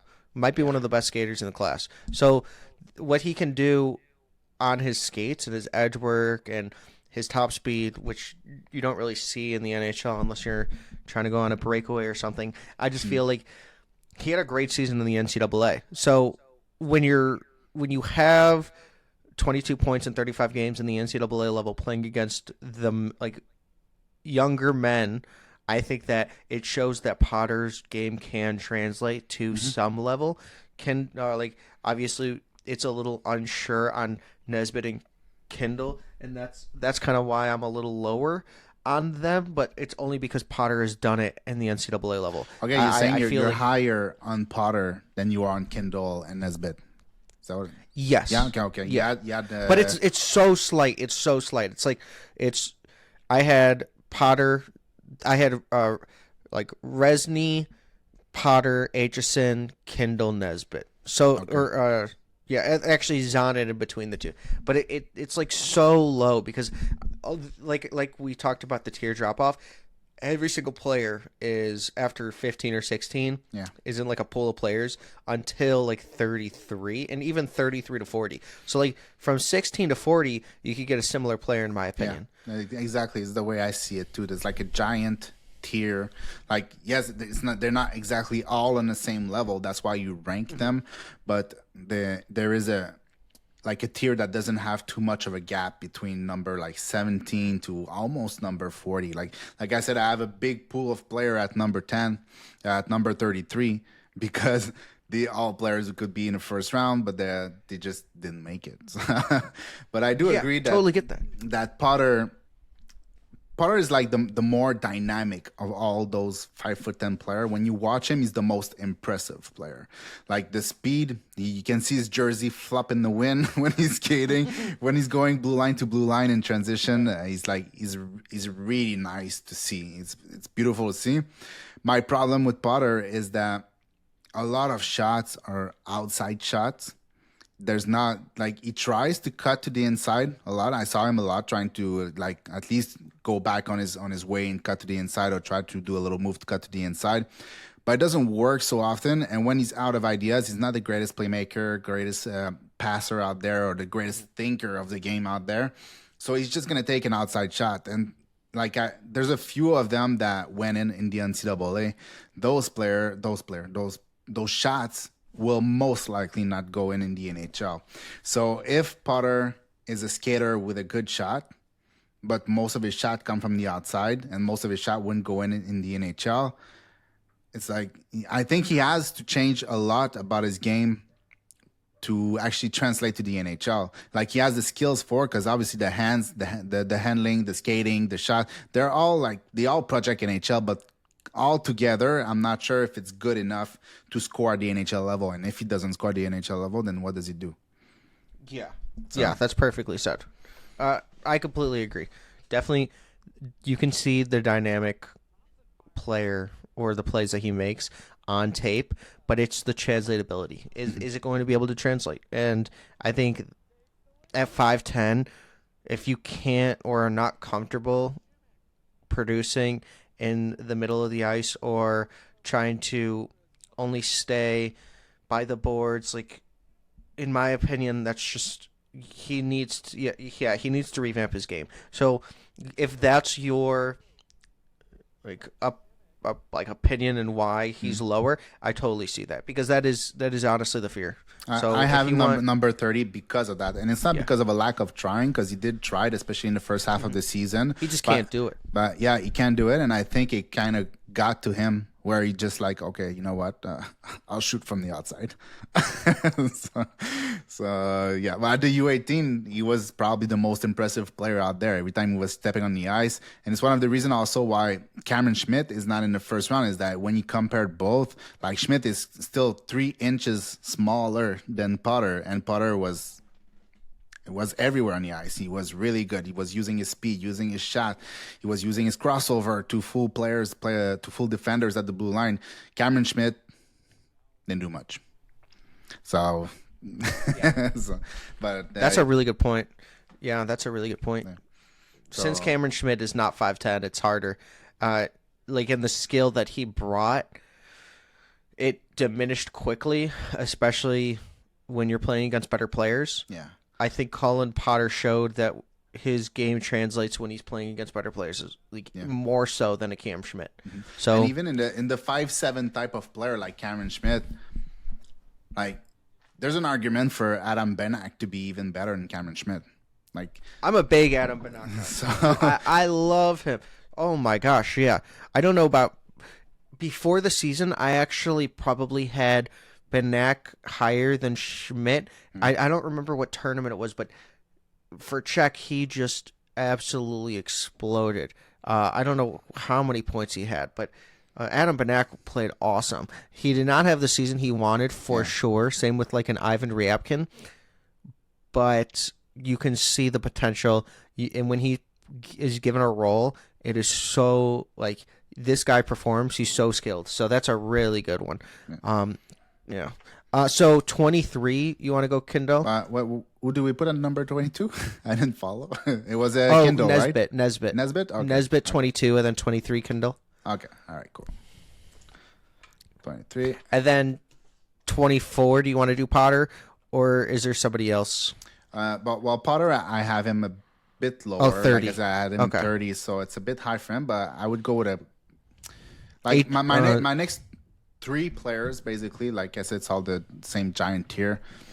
It's first Blake Fiddler, obviously big right shot defenseman, 6'4", has some game on both sides of the puck, so it's gonna go probably in that range. I have William Moore, which I like more and more throughout the season, and I also have Henry Brustevics, who's a little bit more of a risky pick. But especially since his ice time went down in the playoffs, so it's never a good sign when like the best coach is not trusted on. But for now he's still there. Is he going to be there at the end? I don't know. But yeah, I would say something like Blake Fiddler, William Moore, Henry Brustevics, even Joshua Ravensbergen, all players that fit in there. I think. I was actually going to talk about Will Moore and Cole McKinney very, very soon. Same with like Shane Vinsagi, but Joshua Ravensbergen is higher on my list too. Then I think Blake Fiddler is probably the highest on my list. So 24 would be Blake Fiddler because I do agree that he's going to go in that range. You can't. I'm a big fan of Blake Fiddler's game. I am surprised. Would be surprised if he actually ended at 24. I know I have him at 27 on my board, but it's not because of him. It's he's just not going to get there, or he's going to be picked later. I think he's going to be picked way before 27 or 24. Maybe 24 is the range, but just because right-handed defensemen that are bigger, they always go higher. That's just how it goes. Yeah, but last year there was plenty of them, and they didn't go high. Like there was. Adam Kleber. There was the super physical one from the WHL. I'm terrible with name and memory, man. but there was not Brustevics, but there was the other guy from South Africa. Like he's South African and Canadian, picked by Pittsburgh. Jesus, give me 2 seconds. I will open it and I will find it on the Elite Prospect because. If not, I'm gonna keep thinking only about that. I'm gonna go draft center. Go to draft 2020. All draft. And then draft 2024. We're gonna get there. All right. So last year, the right shot defenseman I was talking about, the physical one was Charlie Illick, like super good skater and physical. There was Badinka, also took in the second round. There was the one from the US NTDP. What was his name? E.G. Emery was taken number 30. Right shot, big shot defenseman. Not big shot, I mean right shot, big defenseman, because not a big defensive shot. D. Yeah, exactly. After that, there was Adam Kleber, which I really liked. I had him in my first round. Harrison Brunicky is the guy I was talking about from Pittsburgh. Like those are 4-5 big right shot defensemen, some more defensive like Elick and E.G. Emery, but Brunicky and Adam Kleber had game in the offensive zone too. At least they were trying. So, and they're both, I think, developing better than expected actually. So it's yes, we would think that big defensemen, right shot, who skates well for their size are always taken earlier. But if we look at last year, no. But last year's draft was deeper though. So I totally get that. One fun fact about Charlie Elick was that he was Billet brothers with Roger McQueen, and then he helped him out. Yeah, so he has some cool stories, pickleball like partners and stuff like that. But I just think that I saw enough from Blake Fiddler, but also he, like you said, like with Henry, I'm gonna botch his name, but Bruce Devics?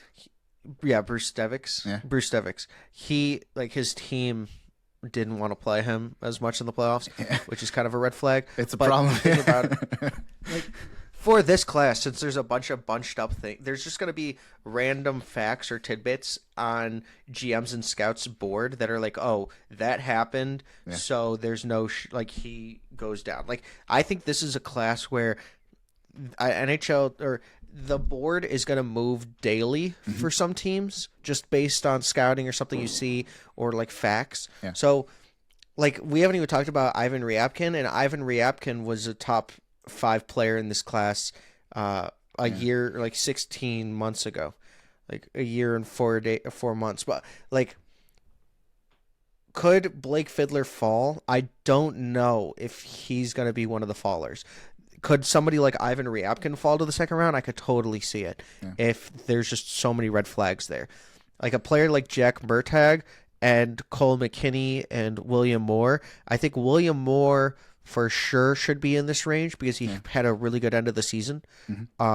He was somebody that was like in my top 20 in my November rankings, and then he just like fell down because of other players and then his not so great start, which I think was a little overblown. But I think William Moore would be great too. So Blake Fiddler at 24 here would be great. And then a player like William Moore, I could totally 25. See going 25. He's somebody that I am higher on than most.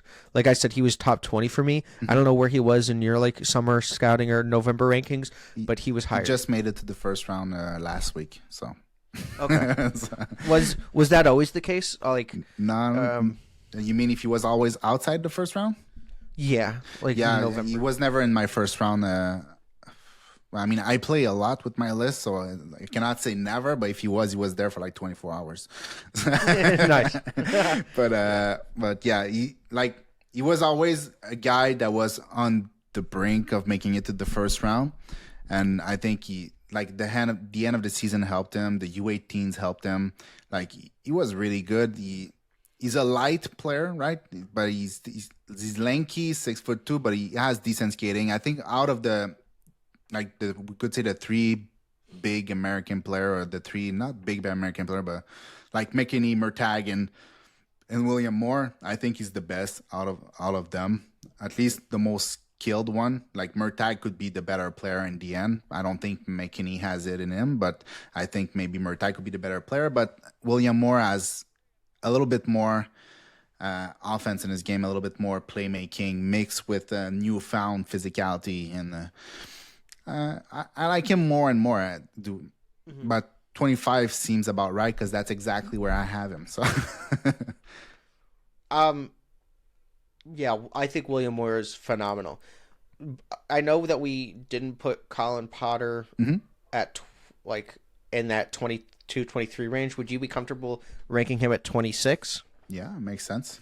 Like my next player is Henry Brustevics. At that point, both are a little bit question marks to what they're going to do in the NHL. Like, what's their role at the NHL level? So, I think it's perfectly fine. Maybe even before them, I would maybe put Joshua Ravensbergen because he projects. Okay.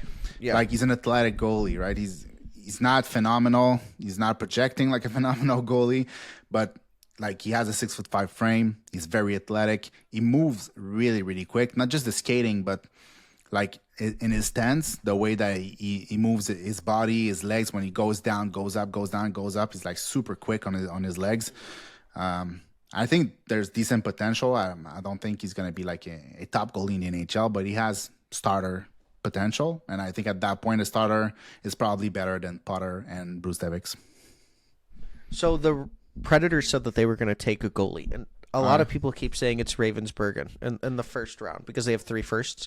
I actually think it's going to be Jack Ivankovic because he projects as a UC Saros type of player, and he's not done growing. His dad is 6'5", and he's 5'11", and he was a goalie. Like this, if this kid grows to like 6'1", 6'2", we're talking about, I mean, you're not supposed to project like anything like that, but I'm just saying like Jack Ivankovic is cool, calm, and collective, and he is somebody that I feel like increased his stock a little bit, a tad, when he won gold. I just feel like Matthew Schaefer said it was the best player he's ever played against. During the offseason, he shut him out during the teddy bear toss. And during the offseason, he practices with Michael Hage, Michael Misa, Porter Martone, not James Haggett, Matthew Schaefer, and Quentin Musty. And so he's somebody that I'm very high on, and I actually think that Ravensburgen will probably go higher because he's 6'5" in that frame. But if we're talking about like somebody that I think could be picked with the Nashville Predators picks later in the first round, I think Ivankovic would definitely be somebody that I would put money on for sure. Yeah. I don't know. It's hard to imagine a team going in the first round for a 5'11" goalie. Like you have to expect that he's gonna grow, which is not a given. No, but it could happen, but it's not a given. So I think it's risky, but I wouldn't be surprised if it was Lucas Beckman from the Drakkar Bécomo, who's like at least as good as Ravensburgen, but not as big. He's not 6'5", it's like 6'2", something like that. But probably one of the best goalie, if not the best goalies.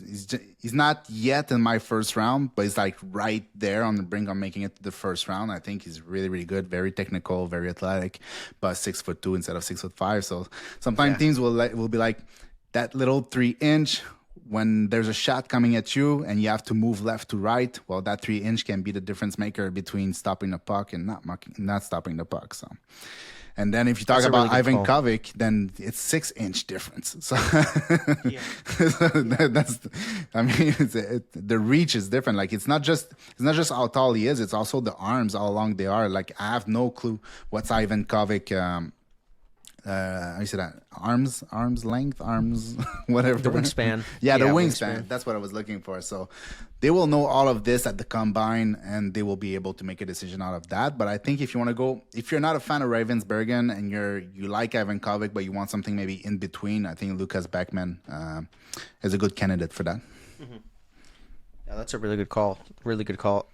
It's not the greatest goalie class. Like, let's say you had a player that is projected in the top 13. I think the draft class would look a lot better for goalies because there is a lot of second and third round goalies in this class, but there's just not that top of the line goalie. Yeah. Like, if you're picking a 6'5" goalie at our draft board is 27, maybe you have him higher. You're not picking him because he's that first round talent at 6'5". You're picking him because he's 6'5" and has the ability to turn into a starter. Yeah, it's projection. Yeah. Basically.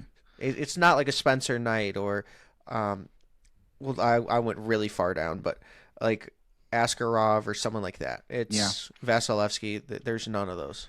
No, there's none of those, and I think like you can find a really good goalie in the second round and third round, and even later. They're more rare, obviously, but like teams can really find their goalie. Like if you take a class like 2023, like is it Chicago that take Damien Clara? No, who is we it? took Adam Guyan. Yeah. So you took Guyan. There was the other one that's 6'7". I don't remember his name. We took Harabel Michael Hrabal. Yeah, exactly. And then Fowler went over there, which is one. He was actually my top goalie. Anaheim took Damian Clara. There was Trey Augustine that played for basically all the games in the U.S. international play. There was Fowler in the third round, who was basically a brick wall in the USHL playoff. So, like, goalies, they fall. So if you want to take a risk and go on projection alone, you go with Joshua Ravensbergen. He's going to be there probably by the end of the first round, or 25 and something like that, or maybe at the beginning of the second round.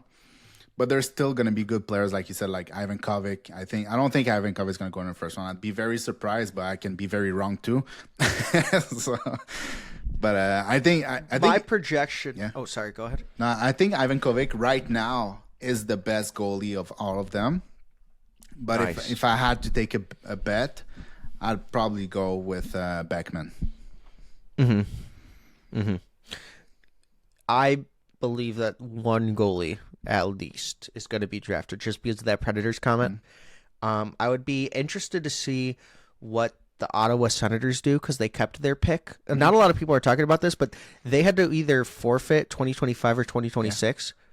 And they kept it, so I'm thinking maybe they go goalie or best player available. But say they pick a goalie here just because it takes 2-3 years extra time than it does usual prospects. Or not 2-3 years extra time, but goalies mature a lot slower than other positions. So I'm like, maybe they go for the first goalie off the board. Maybe it's too high at 21, but you never really know why they kept that pick. Because 2026 is a stronger draft in the eyes of many. But maybe the NHL rescinds that, the punishment. But Ravensbergen is a really good pick at 27 because this is the range of where goalies are going to start going. 27? Because that's... Who's that, 26? I believe, because Potter was 26, right? Oh, yeah, okay. I'm not following. No, you're all good. There's a lot of players that we've talked about. I think we've talked about 50 players, and then 2024 players, and then 2023. Yeah. I mean, hey, do it all. Like and subscribe. I mean, we've been incredible on this one. And then we get into the range of, like, a giant range of player who can be at the end of the first round, in my opinion. And in there's there's player, like you said, Shane Van Jagge, who deserve to be either a very early second round pick or at the end of the first round pick. Very physical player, probably lacks a little bit on his skating, but I think it's a little bit overblown. At least now, at the beginning of the season, I would agree, but now I think he's better than given credit for. But there's players like, I don't know if, like, probably not a lot of players have them. A lot of people have them in their first round, but I have Alexander Jarovsky from the MHL. I have Max Pshenishka. That's also, like, I think he hits everything. He didn't have a great production, but, like, he's mobile, he's big, he's a right shot. He's not the most physical, but he does play with intent, right? He can move the puck. He's activating more in the offensive zone too. Like, you can see him a lot trying to be the trailer or move the puck himself across the blue line and go down with it and try to make a play down, like, lower in the zone. Like Ivan Ryabkin, we haven't talked about Vaclav Nestrasil, like we said. Like, I know a lot of people now are higher on Sasha Boumedian because of the U18, but I never had him in my first round. He's in my block of people that couldn't make it to the first round, but I'm not there yet. I think he's a really good skater, but outside of the U18s, I was not a fan. But he's in my top 40, but not first round. Yeah, so there's a lot of players that can go from here to number 32. So so Václav Nestrasil, Milton Gastrin, and Ish Wozniak are the players, and Bill Zonin are the players that I have. In this range, is there any guy that you have in your, like, about Jack top Murtagh 28 to 33? Jack Murtagh, yeah. Jack Murtagh would fit in there. Round. Like, players that I have, like Henry Brustevics, Alexander Jarovsky, Max Pshenishka, they're all players that it's because I like them. Like, nobody has them in their first round. I don't think so. Like, especially a player like Jarovsky, who played most of the season in the MHL and then jumped to the KHL for the playoff and did, like, decent. He was pretty good, actually. But, like, there's not a lot of buzz around him, and so I can understand if he moves to the second round and we put a player like one of the players that you said in front of him. I can 100% live with that. They're just players that I like. That I've been watching game, and at some point they just jumped on my eye, and I just like them more than other players. But Jacob Wozniak, he's really good. I think he's a bit streaky maybe as a player, but yeah. But like he does have the skills, he does have the size, he has a lot of element to be a good NHL player, but he has to take like all the tools, put them in the toolbox and close that toolbox. Is the very well said, yeah. Yeah. So he said that he's working on his engagement during games and the focus and just being more consistent because that's what scouts are telling him to do. Yeah. And he said that he's really been targeting that and focusing on that since December. And I actually have seen a little bit of a difference since the tape. If that continues, obviously, focus is hard to continue if that's your main issue. And just staying engaged and playing as hard as you can all throughout games. Because we've seen a couple players that kind of disappear. I mean, especially in the playoffs during playoff time. Are you going to be the player that steps up or the player that disappears when things get tough? So I would actually be okay with putting Ivan Ryabkin here too at 28. I know that you've talked about him. I'm a big Ivan Ryabkin guy too. The thing is, like, there's a 2026 draft eligible that actually played better in Muskegon this year. So then both of Vasilov, Nestrasil, and Ivan Ryabkin. But Ivan Ryabkin has a ton of upside, and I think that if he just continues to understand the North America game better, he can hit. So, yeah. At least he's doing Jack better. Murtagh. Yeah, he is doing better. He locked in. I mean, they're still playing. Yeah, and I love his physicality, which didn't show that much. Yeah, it did show, but not on a consistent basis in the MHL. What? It's incredibly weird season for Ivan Ryabkin. Like the guy, and if you take the pedigree or the body of work, like you would have expected a guy in the same, like maybe not the same level as Mishkov and Demidov, because he never really showed that level of skill and that level of like hockey sense, even though the stats were showing that he was going to be something like that. But like everybody expected him to be a top 10 player. And now he's often not even in the first round. But like you said, the potential is great. I'm not sure I agree that it's great. I think that it's good. I think like the potential is probably middle six in my opinion. I don't think he has really top six, sure shot top six type of player. But he does have a good shot. He has he understands the game more and more, like especially since he came to the USHL. He's physical consistently now. I think he needs to add some pace to his game. Like the decision making needs to be quicker and better.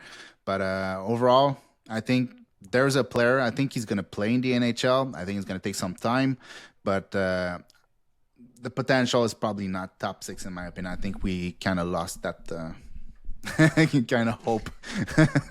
Yeah. He had a Cole Eiserman type of fall, and it happened before the calendar year turned. Like we all kind of saw it. The USHL, we were all very excited for him to start playing and see what he could do with the pedigree that you said. We thought he was going to be a lot better than he was. He ended up not, fulfilling that type of potential that we thought, or me, when I say we, when I thought. Yeah. However, I still think that the potential is still there. Yeah. I don't think he's a fourth line player. So if he's just middle six, you have to know, like you have to hope that he hits tops, like second line or third line. And if he's just not an above average player, then it just doesn't make sense to draft him because he's not going to be a fourth line player in my opinion. But I still have hope Ivan Ryabkin. Like if the Hawks draft Ivan Ryabkin with their second pick, I will think that this man could be something. Like I think he will be. So there's just too much upside. Obviously, it's not always like a standard progression for prospects where it's just sometimes there is an inflection point, and I think Ivan Ryabkin can hit that inflection point. He was put in the same tier as Ivan Demidov and Mishkov. Not for the talent-wise, just he was the best Russian player in the class for a very long production, time. like his draft -1 season was if I remember well, it was better than Demidov on the same level as Mishkov, which is exceptional. But it didn't work out that way. But it is what it is. And I think it makes a lot of sense at number 28, Ivan Ryabkin. And I would follow this up with Vaclav Nestrasil at number 29. Like, he's in my group of players who could, like, jump to the first round.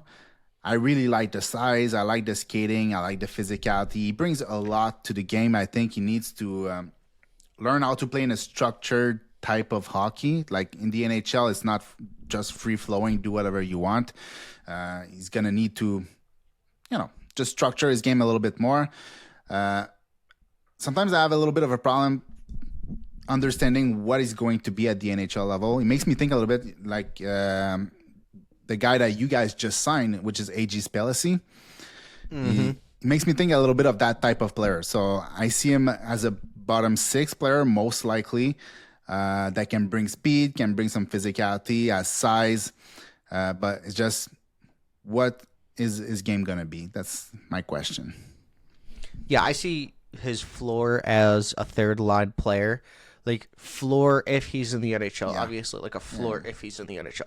But if Nestor still hits, his upside is very, very high. So I think that does warrant a first-round pick. But I definitely agree. 29 for Nestor still is very good. So to round out our top 30, and then we only have 3 picks left, who is your 30th pick? A second, I'm just going to put him down so I don't forget him. Yeah. Oops, not 19, 29. All right. Well, I know you talked about Milton Gastron that you like a lot. You had Wozniak in your first round too, or? Yes. Yeah, both of those players. I have Milton Gastron in my top 20. Okay. Well, I think it's a right spot for Gastron. End of the first round, beginning of the second round, it's pretty much where I see him going. I see him a little bit in the same type as Jack Murtagh. We haven't put Jack Murtagh down yet, and I think it's the same type of potential, same type of, like, probably bottom 6, third line type of center in the NHL, who, like, a matchup center, right? The type of guy that you put against other team top line, so they can be physical against, they can lock down defensively and stuff like that. So I like maybe back to back Jack Murtagh and Wozniak. No, Murtagh and Gastron, and then probably Wozniak or something, a player with a little bit more skill, but a little bit less of a less sure thing, if you want. Like Wozniak makes less me of think, a floor. Yeah, Wozniak makes me think a little bit of Haltunen, like in London, which just won the most valuable player of the playoff. so he's not so bad, but now he's older. I think he's the same type of player. So yeah, he's had an incredible streak. If you look up his stats, it's nuts. Like So if he is a player like that or grows into that, Wozniak, for me, like that would be incredible. I think that would be his upside play if like what he did in the playoffs. But I really do like Wozniak. When you give him a bigger role like Sweden did, he performs really well. Milton Gastron has really good. Milton Gastron had really good chemistry with a player like Stenberg, which is going to be one of the top players next year. And when you play Milton Gastron with a player like that, it's just kind of special too. So, those 3 players I think would be fantastic to close out the top 32. It's who? So we said Jack Murtagh first? Yeah, Jack Murtagh 31, and then Wozniak 32. And that closes out the top 32 board. Who was 29? Oh, yeah, okay, it's Vaclav. Nestrasil, and then Milton Gastron. All right, and then Milton Gastron. Where are you? I can say, okay, so first, number 1 was Schaefer, number 2, Misa, number 3, Martone, 4, Desnoyers, 5, Haggins, 6, McQueen, 7, Frondell, 8, O'Brien, 9, Eklund, 10, Bear, 11, Martin, 12, Murka, 13, Jackson Smith, 14, Lyndon Lakovich, 15, Justin Corbinal, 16, Braden Coots, 17, Cole Resney, 18, Malcolm Spence, 19, Kayshawn Aitchison, 20, Cameron Reed, 21, Logan Hensler, 22, Jack Nesbitt, 23, Kindle. 24, Blake Fiddler. 25, William Moore. 26, Potter. 27, Joshua Ravensbergen. 28, Ivan Ryabkin. 29, Vasilov Nestrasil. 30, Milton Gastrin. 31, Jack Murtagh. And 32, Ish Wozniak. So that closes out our top 32. Yeah. It's a beautiful board. It's a beautiful board. But thank you so much, Blue Chip Prospects, for joining me. And my dog wants to say hi too. Hey. This has been fantastic. Yeah, it was great. Very much enjoyed our conversation. I could talk puck for hours, which we did. But yeah, this was fantastic. Well, I'm happy you liked it. I liked it too. And I think, like I said, it's a beautiful board. It's there's always players that are left on the board that you would want to be able to put in your first round. I keep saying that this draft is not as deep. I think the problem is not that it's not deep, it's that the big tier between the 17 and like 40 is not as good as last year's tier that went deep. But there's a lot of player that will make the NHL out of those players. Like a lot of good player by the end. We put Milton Gastrin and Murtagh at 31, and like those are good players. So it's a good draft. It's just, I don't know where I'm going with my thought. It's just no, that's great. Like Zeev Boyum last year is not going to 13. Like in this class, he was not supposed to go 13 last year. No, he was not. No, in a redraft he wouldn't go there either. I was very high on him, but yeah, just this is a class that's kind of. What do you want? What kind of tea are you going to take to drink? And then, or that's a terrible, terrible comparison. But honestly, this is a class that I think does have some depth. So if you are a team with multiple first round picks, I think you're going to get some pretty good players. Yeah. Maybe not superstars after the top, 10 or 11 or 12 or whatever, like potential. But I think that there are going to be some players that do pop. Yeah. But yeah, thank you so much for coming on and doing this with me. This was great. Cool. Bye. See ya.